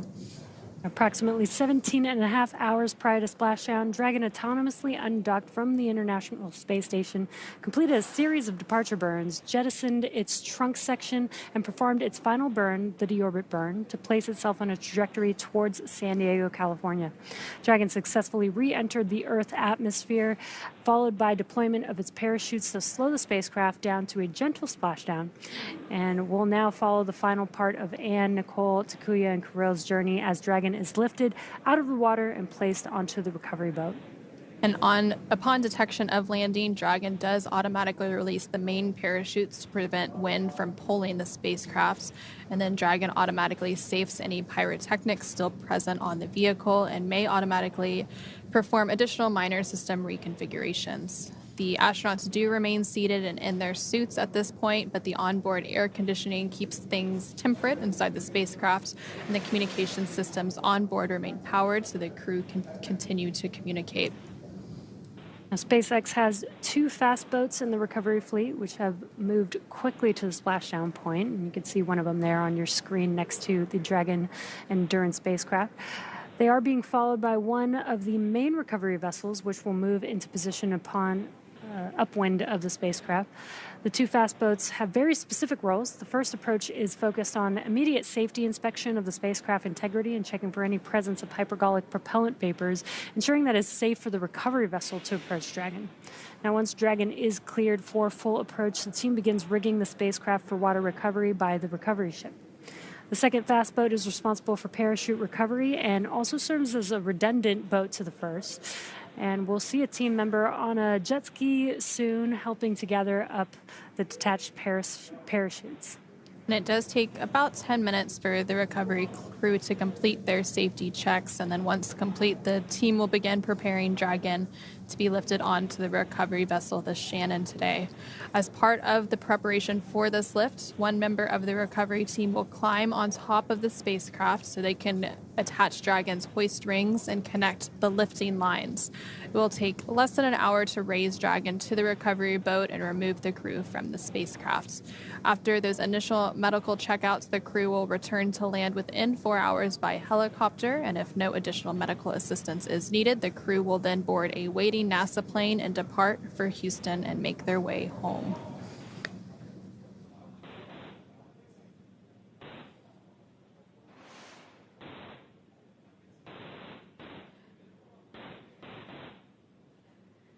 And so just about 7 minutes ago, Dragon Endurance did return home, and NASA astronauts Anne McClain, Nicole Ayers, along with JAXA astronaut Takuya Onishin and Roscosmos cosmonaut Kirill Peskov, are back on Earth after an approximately 17.5-hour journey from space.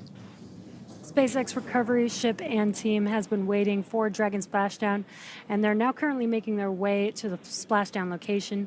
The teams have been ready and waiting. Dragon SpaceX, we are go for recovery personnel to approach the capsule. Expect fast boats alongside in about 1 minute. Copy 1 minute. Copy 1 minute. Thanks. You guys are on it. Thanks.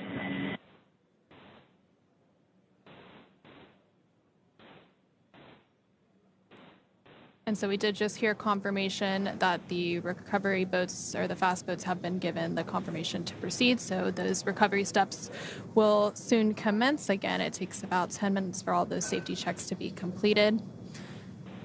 And we actually have a team member out on the recovery boat who we will be hearing from momentarily to get her perspective. And so joining us from the recovery vessel is NASA Public Affairs Officer Reagan Scharfetter, who had a first-hand view of the crew returning and splashing down. Reagan, can you hear us? And how was the view from the recovery vessel? Hey there, Anna and Jesse. How do you hear me? We hear you loud and clear. Awesome. Well, seeing Splashdown firsthand was a moment I assume others on board will play back for the rest of time. We were stationed within 1.5 nautical miles from the splashdown zone off the coast of San Diego and had fairly decent visuals from the Shannon recovery vessel. The cloud ceiling is actually higher than originally forecasted at around 1,100 feet, which gave us a little more room to see the Dragon spacecraft coming in on this misty morning. Even with these cloudy skies, though, we were able to witness the 4 white and orange main parachutes before Endurance descended down into the Pacific Ocean. And now we're just eagerly awaiting our Crew 10 members to join us on the ship very soon. That's very exciting, Reagan. I'm so happy that you have that firsthand perspective. You mentioned the cloud cover a little bit, but overall, how have the landing conditions been from your perspective? The landing conditions were nominal this morning and within limits in regard to sea state, winds, and cloud ceiling. There was also some excitement earlier on board when we spotted not only whales, but also a pot of dolphins and a shark out on our starboard side. Currently, it's about 66 degrees out with 5-mile-per-hour winds and what has been described as a pretty mild sea for the ship, but what could be more of a rougher ride for the capsule itself. Irregardless, after spending 146 days aboard the International Space Station, I think this crew is going to be more than thrilled with this fun reintroduction to the planet. We're going to have to keep our eyes peeled for some whales over here, I guess.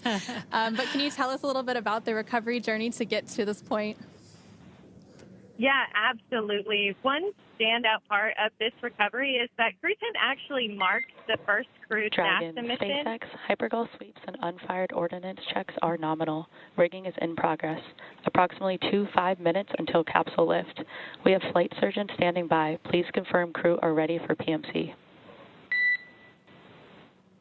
Copy, 5 minutes. Copy, 5 minutes. Alert, cruise.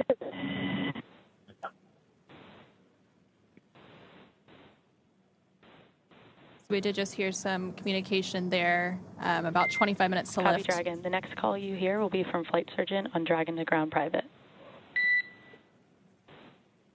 Dragon, copy. And you can see that view there of the 2 fast boats and that rigging underway. Reagan, do we still have you? Do you want to continue on about the recovery journey to get to this point? Yes, absolutely. As I was saying, one standout part of this recovery is that Crew 10 marks the first crewed NASA mission to return to the Pacific Ocean since 1975. That's 50 years ago when the Apollo-Soyuz mission ended. The landing zone shift from the Gulf and Atlantic sites shows the commercial crew program's continued flexibility and adaptations to mission needs. But this doesn't go without paying attention to new perspective challenges like marine layer and visibility issues, as well as some rubber sea states, which we are getting a slight taste of today. These are also conditions the Artemis II recovery team will be tracking ahead of their mission next year, which too will conclude with a splashdown off the Pacific coast. For today's operations, though, we started the morning by flying a series of helicopters out to the vessel. The recovery director and crew support teams were on the first flight out to help get the ship ready. And about 2 hours before splashdown, 2 fast boats and a jet ski were then placed into the water. I was on the second helicopter out here and landed on the ship Dragon, about 90. SpaceX, comm check. SpaceX, Dragon, we have you loud and clear. Copy, Dragon. I have you loud and clear with a slight echo. For your awareness, we're going to step into transitioning the forward link now. Comm will be unavailable for approximately 5 minutes. Dragon copies. And we did just hear those comm checks, and we have heard that the crew has reported that they're feeling well following their splashdown. Reagan, go ahead and tell us about your helicopter ride out to the recovery zone. Yes, as I was saying, I was on the second helicopter out here and landed on the ship about 90 minutes before splash. And I just have to say, I have never seen an execution quite like this before. Teams have been working nonstop across various disciplines all week in lockstep with each other, just making sure that every detail was in place for Crew 10's successful return. That's incredible, Reagan. So what's next for retrieving the crew? Up next, Endurance will be hoisted onto the vessel and pulled toward the egress platform on Dragon Nest at the aft end of the ship. Safety checks will then be performed before opening the side hatch to ensure there are no hypergolic vapors present. And once confirmed, NASA and SpaceX medical personnel will assist the crew out of the capsule one by one. Once the crew exits the capsule, they'll undergo medical evaluations in the med bay, and soon after that, they'll board the first helicopter out, head to the airport, and then take a NASA plane back to Houston to begin their post-flight activities.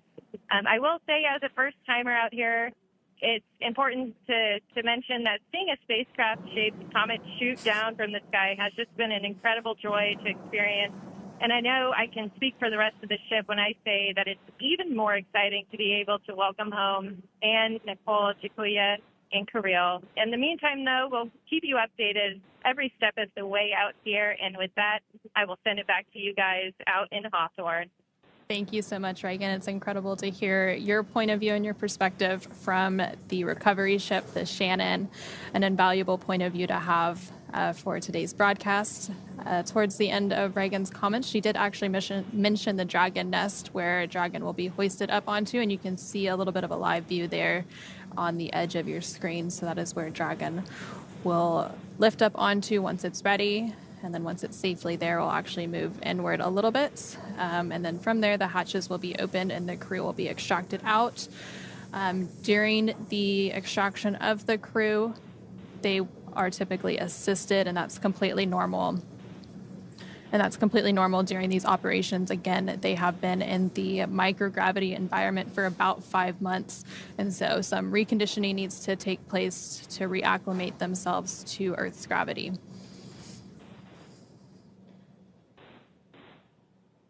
And this is a view from the recovery vessel, but we did see the recovery teams preparing. Dragon SpaceX, forward link transition complete, comm check.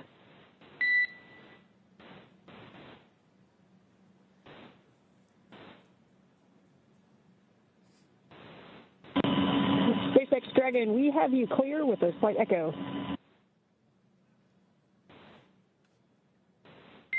Dragon, we have you the same without an echo.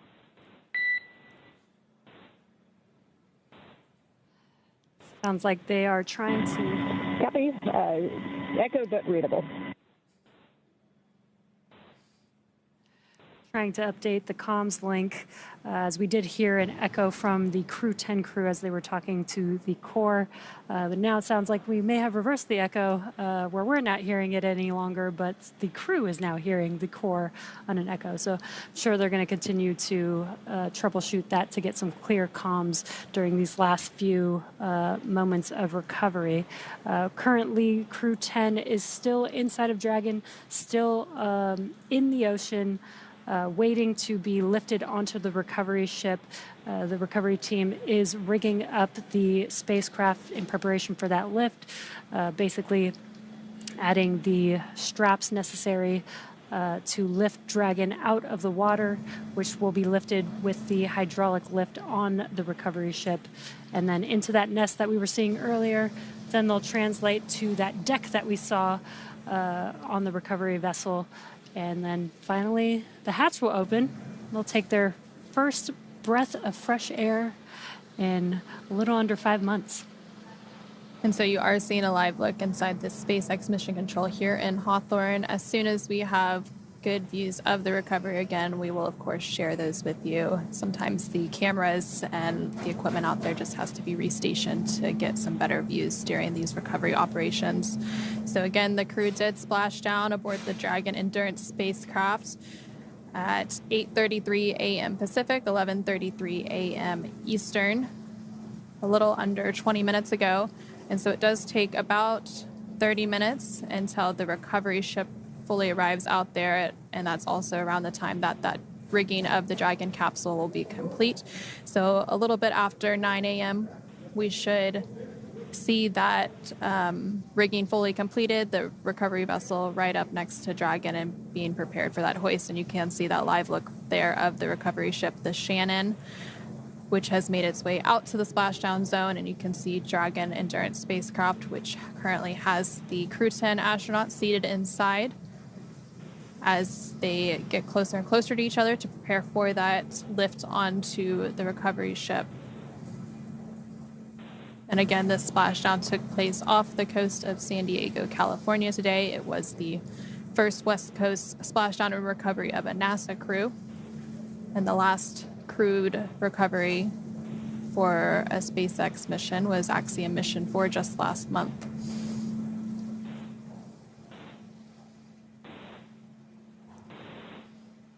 And again, we are in the Pacific Ocean at this moment.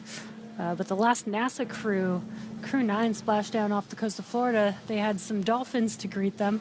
It sounds like from Reagan's point of view, they saw some whales, some dolphins, even a shark out there.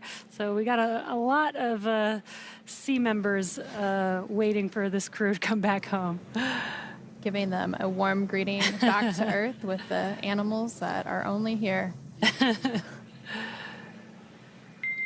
Dragon SpaceX, rigging complete, approximately 5 minutes until capsule lift.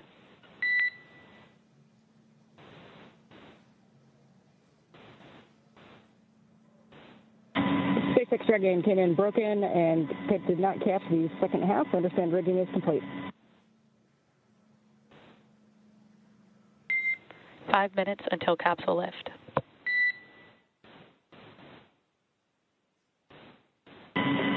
Copy, 5 minutes.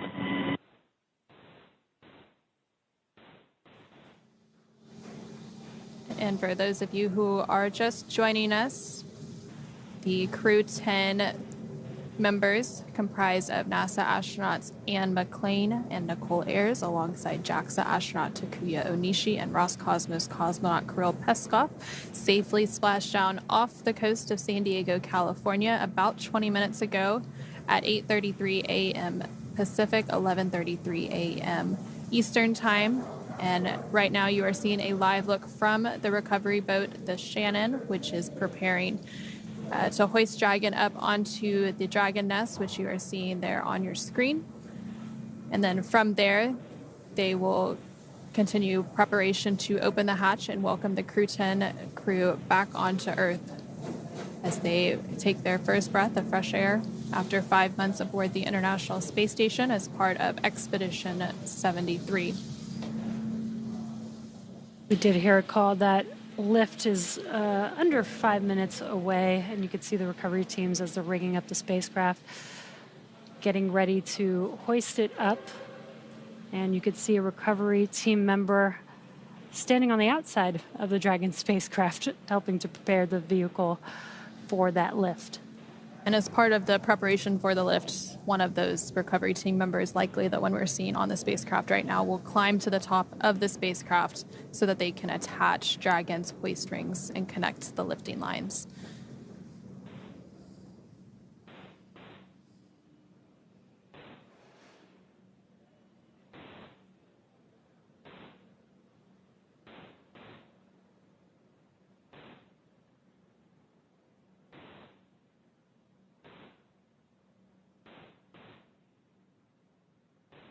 So recovering a spacecraft is a very complex operation.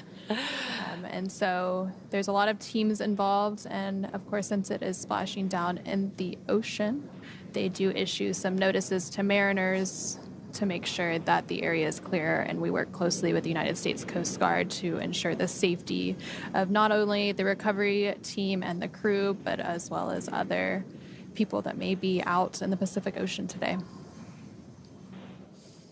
Yeah, we've made sure that this area is clear for these final operations, as it does take some time after splashdown to prepare the spacecraft, safe the spacecraft, prepare the spacecraft for lifting onto the vehicle, making sure that the recovery teams are safe. Once they lift the spacecraft onto the deck or into that, what we call the Dragon's nest on the recovery ship, they'll also continue to do some safety checks to make sure that the thrusters on the Dragon spacecraft don't have any more gases leaking from them, and then they'll cover those up. Again, continuing to prioritize safety first as we get the Crew 10 crew ready to exit or egress the Dragon spacecraft. And so that whole recovery process, from splashdown to getting the crew out of the capsule, takes less than an hour. So we should expect to see the crew and their smiling faces in hopefully about 30 minutes or less from now. Again, they splashed down a little less than 30 minutes ago at 8:33 a.m. Pacific, 11:33 a.m. Eastern, off the coast of San Diego, California. This followed a 17-and-a-half-hour phasing journey following their departure and undocking from the International Space Station yesterday, August 8th, at 3:15 p.m. Pacific, 6:15 p.m. Eastern. And so you can see that line that is connected from the recovery ship onto Dragon as it tugs its way in, and that recovery crew member making its way to the top of the Dragon Endurance spacecraft. And again, that recovery member is up there as part of the preparation for the lifting of the spacecraft onto the recovery vessel. They are there so that they can physically attach. Brace for capsule lift. I still think that's one of the best jobs. Copy. Cruise brace.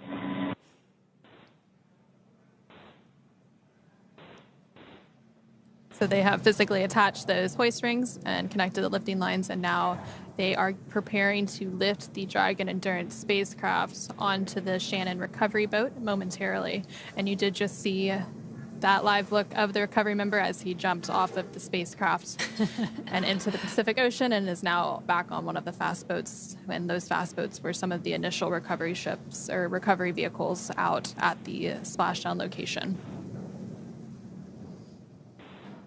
And again, we heard those comms to the crew, notifying them to prepare for the lift. Again, they can't see very much outside of the spacecraft, so knowing what operations are happening helps them understand what those moves that they're feeling are, so they know what to expect.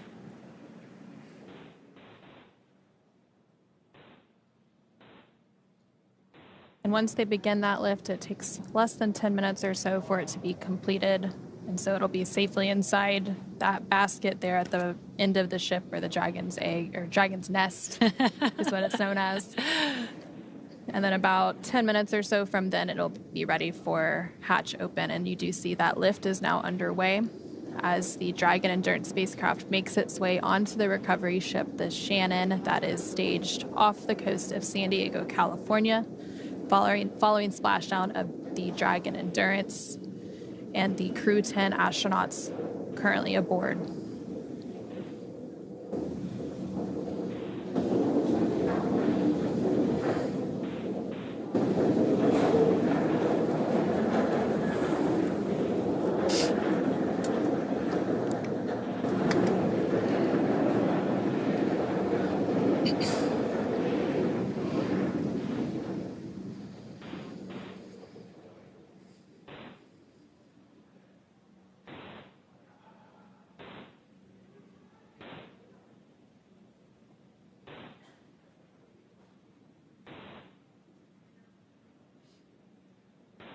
And as this is happening, the crew is still strapped in to their seats with the 5-point harnesses. And they'll remain strapped in through the translation of the spacecraft to the deck and until the medical officer actually greets them. Then they will begin to unbuckle themselves and start egressing the spacecraft. And so Dragon will remain in the nest during the crew extraction and then for the journey back to port. So that lift of the Dragon Endurance spacecraft just happened. Stand by for translation to egress platform.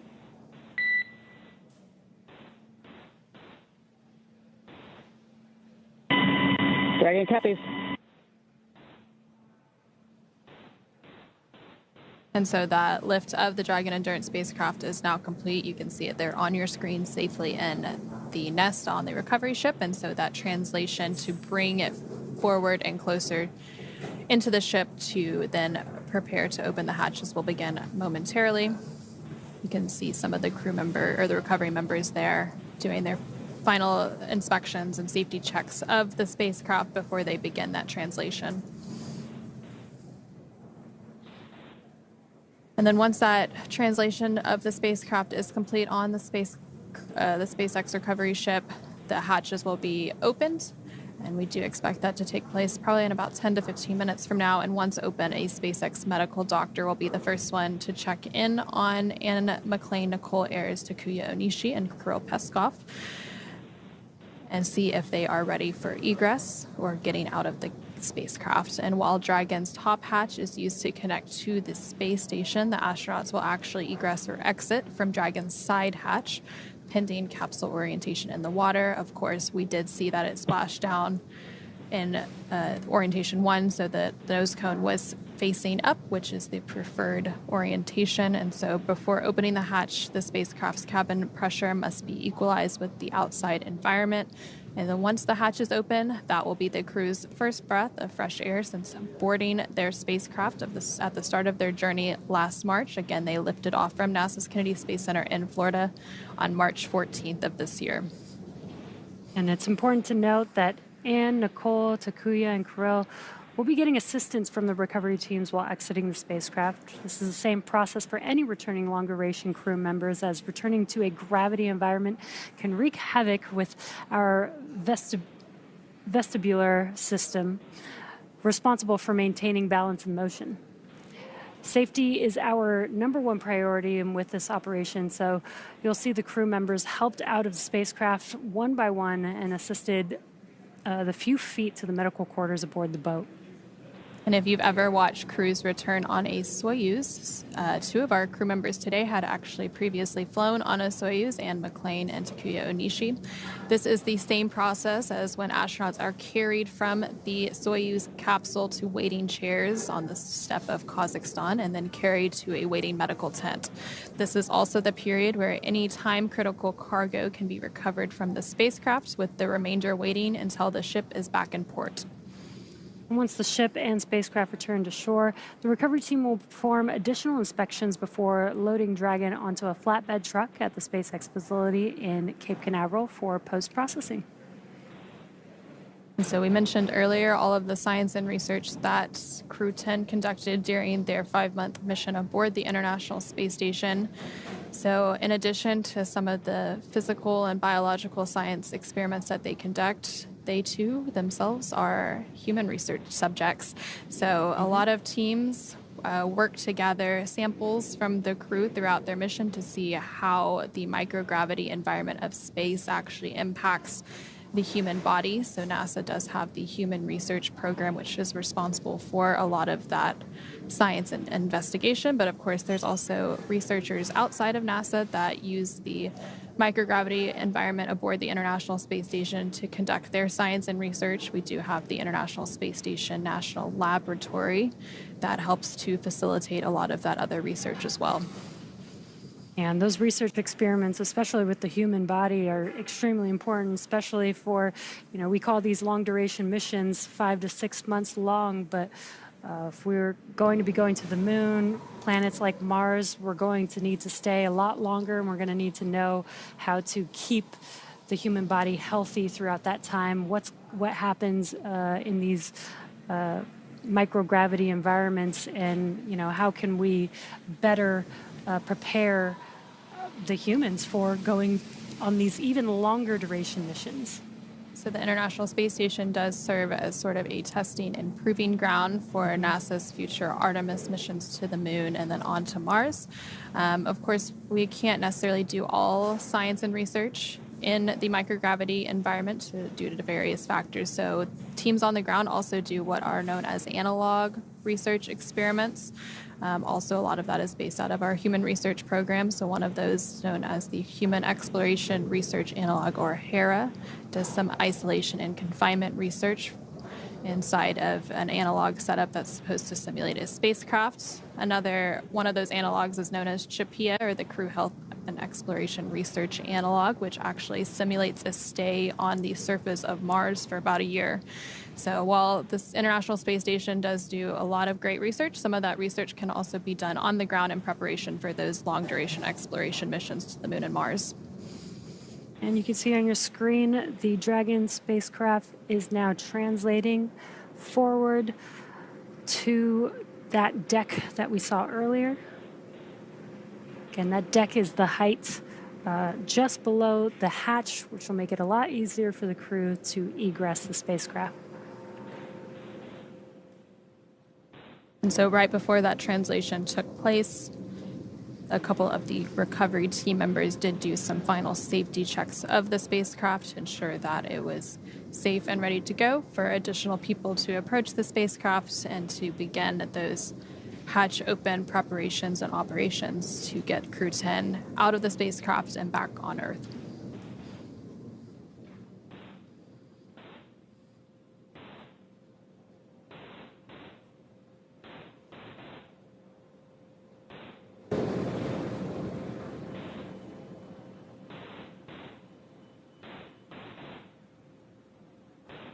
And for those of you who are just joining us, Crew 10 did safely splash down about 40 minutes ago off the coast of San Diego, California, aboard a SpaceX Dragon spacecraft known as Endurance. Endurance did fly on 3 previous missions, Crew 3, Crew 5, and Crew 9. So this was the 4th flight of the Dragon Endurance spacecraft.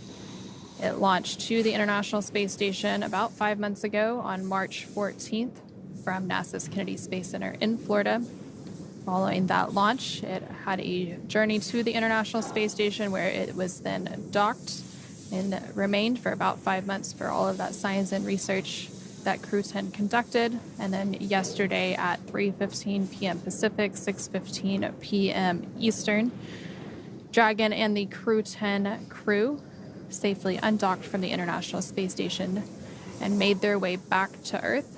They had an about 17.5-hour journey from that undocking until their splashdown, which again took place at 8:33 a.m. Pacific, 11:33 a.m. Eastern today. And Crew 10 again is comprised of NASA astronauts Sam McLean and Nicole Ayers, along with JAXA, or Japan Aerospace Exploration Agency astronaut Takuya Onishi and Roscosmos cosmonaut Kirill Peskov. And so we are now just standing by for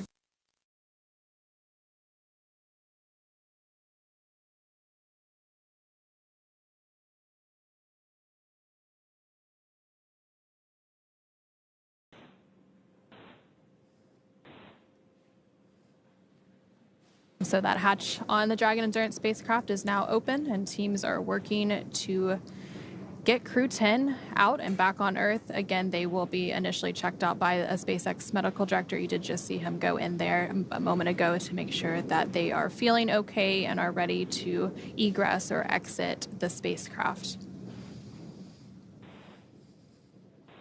We are also seeing the recovery crew install that hatch seal protection. This helps protect both the seal of the hatch on the spacecraft as well as the crew as they're exiting the vehicle.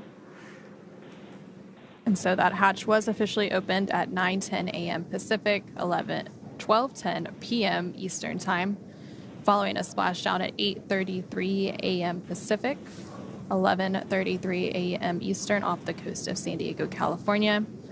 Again, they are doing some initial medical evaluations, and then they will be prepared to egress or exit the spacecraft and take their first breath of fresh air. Again, they will be assisted out of the spacecraft. That is completely normal.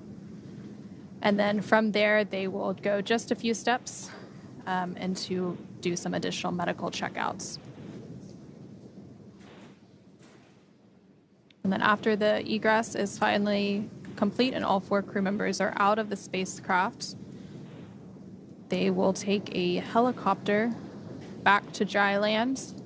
And then from there in California, they will then board a NASA plane and make their way back home to Houston, Texas. You can see the recovery team again preparing for that egress or exiting the spacecraft. They are using some aids. There's going to be a little bit of a ramp to enable the crew to easily exit the spacecraft. Instead of taking that large step, they can use that ramp to exit.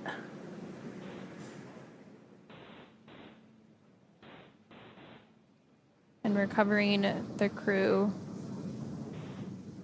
is a bit of a joint operation. So we do have team members from NASA's Flight Operations Directorate out there, as well as NASA's Commercial Crew Program, and some flight surgeons from the NASA and international partners that will be prepared to retrieve and receive the crew following their egress or exit from the spacecraft. So it'll be nice to see some familiar faces, friendly faces, as they've worked with all of these teams in preparation for their space flight, and they will be greeting them upon their return.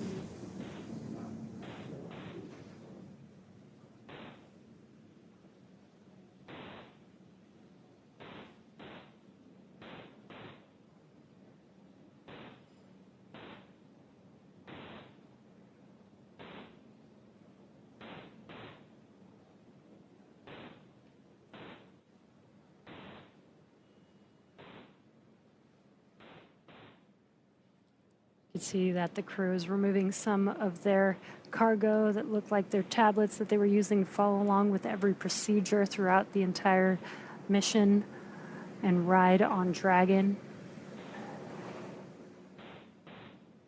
And after the crew is extracted or egressed out of the spacecraft, they will remove some additional cargo that's time critical. Often that is cargo that needs to be chilled for whatever reason, scientific samples and such that need to be in a specific environment. So that will be immediately offloaded after the crew exits the spacecraft, and then any additional cargo will be offloaded after it makes its way back to port off the coast of San Diego, California.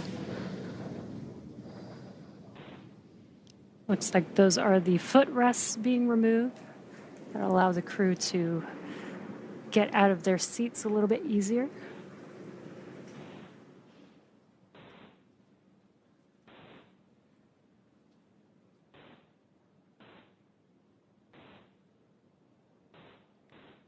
You do see one of those beds or slides that they use to help extract the crew, so we should see some of that egress taking place momentarily.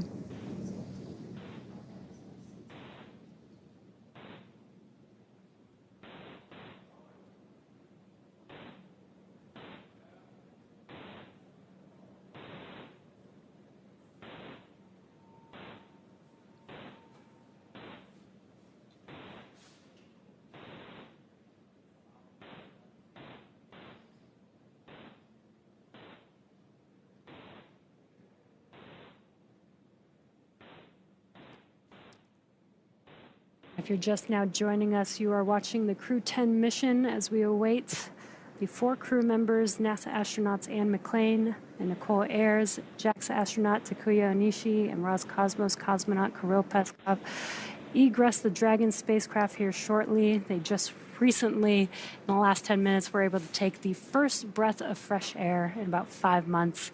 So we're excited to see them stand with gravity for the first time in 5 months. And so they will likely be assisted, so we might not see the first steps, but they will be assisted out of the capsule.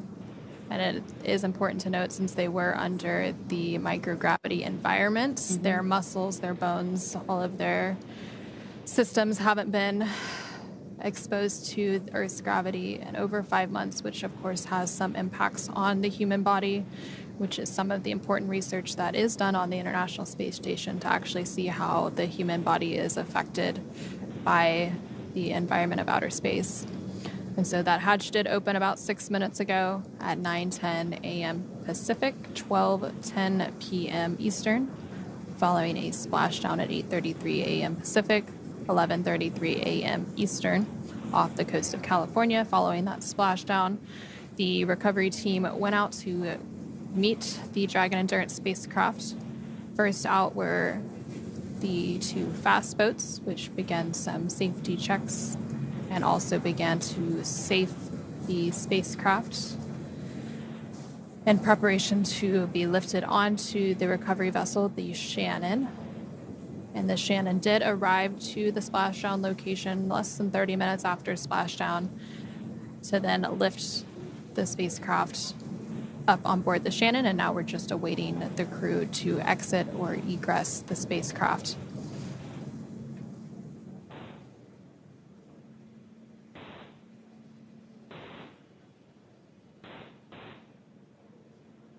It does look like they are preparing for that crew egress here in just a moment.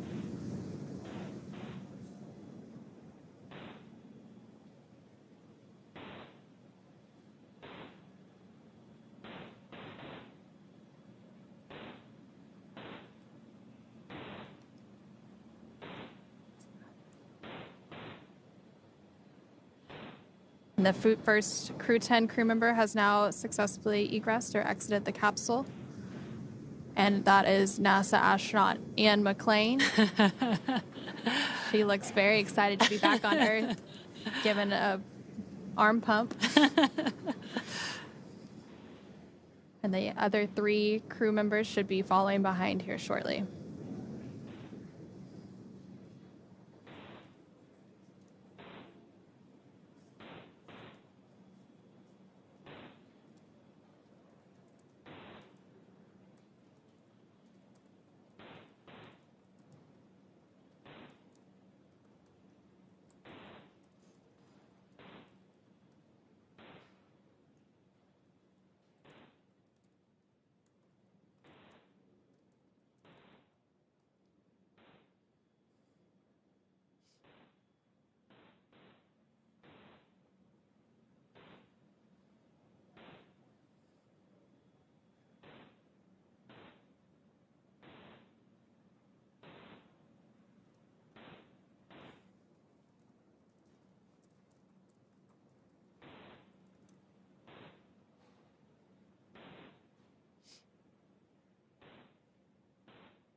So just moments ago, we did have NASA astronaut Anne McClain make her way out of the Dragon Endurance spacecraft, and now we are just standing by for the egress or exit of the following 3 Crew 10 crew members to complete the recovery process. So we are standing by for the egress of NASA astronaut Nicole Ayers, JAXA astronaut Takuya Onishi, and Roscosmonaut Kirill Peskov.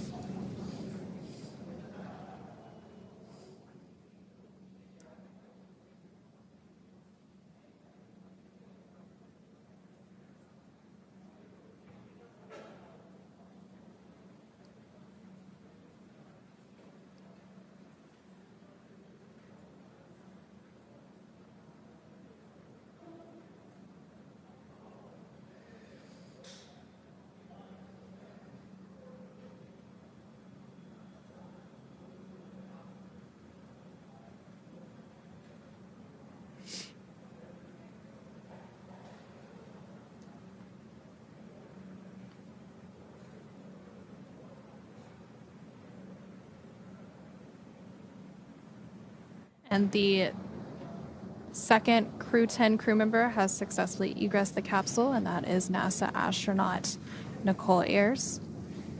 So both NASA astronauts Anne McClain and Nicole Ayers have successfully egressed or exited the capsule. Anne McClain served as the Crew 10 commander, and Nicole Ayers served as the Crew 10 pilot for this mission.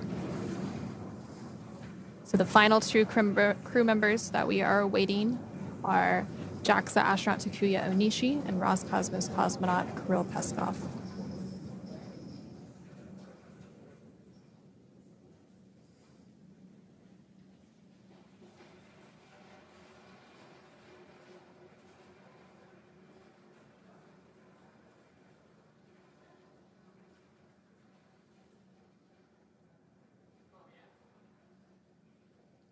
You did just see them removing 2 additional foot restraints, likely preparing to egress the final 2 Crew 10 crew members.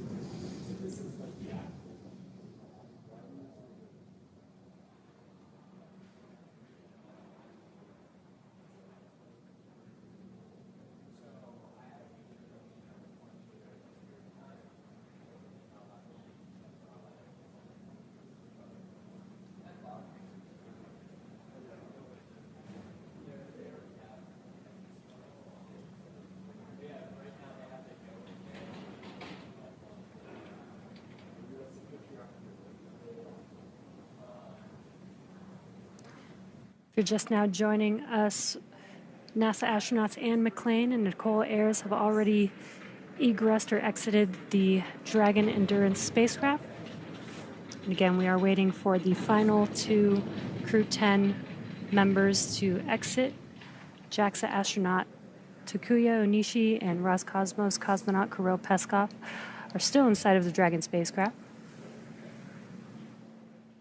And so the crew did complete a 148-day mission, with 146 of those days docked to the International Space Station. During that time, they completed more than 2,300 orbits around the Earth, traveling more than 62.7 million statute miles.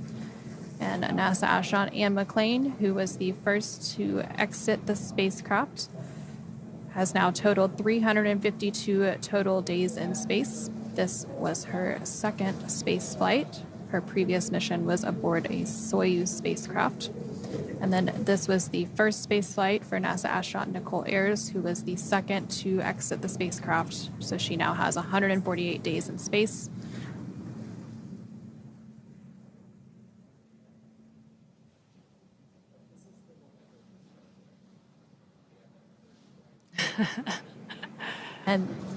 And we do now see JAXA astronaut Takuya Onishi has exited the spacecraft. And this was also the second space flight for Onishi. So across his 2 missions, he has now totaled 263 days in space. So we are now just standing by for the final crew member of Crew 10 to make their way out of the spacecraft, and that is Roscosmos cosmonaut Kirill Peskov.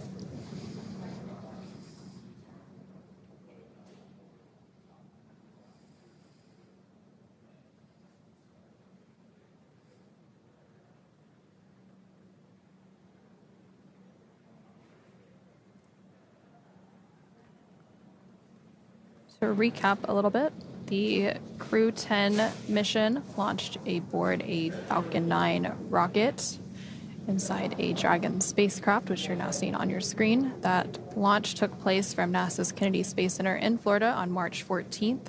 The crew then had a journey to the space station and docked shortly thereafter, spending about 5 months attached to the orbiting laboratory, conducting science and research before undocking yesterday, August 8th at 3:15 p.m. Pacific, 6:15 p.m. Eastern, for a 17.5-hour return journey back to Earth, splashing down off the coast of San Diego, California earlier this morning at 8:33 a.m. Pacific, 11:33 a.m. Eastern, which was less than an hour ago. And they are working to egress the final crew member. The initial 3 crew members have already safely exited the spacecraft, and those are NASA astronauts Anne McClain and Nicole Ayers, along with JAXA astronaut Takuya Onishi. So the egress of Roscosmos cosmonaut Kirill Peskov is now underway, and you can see him making his way out of the spacecraft right now.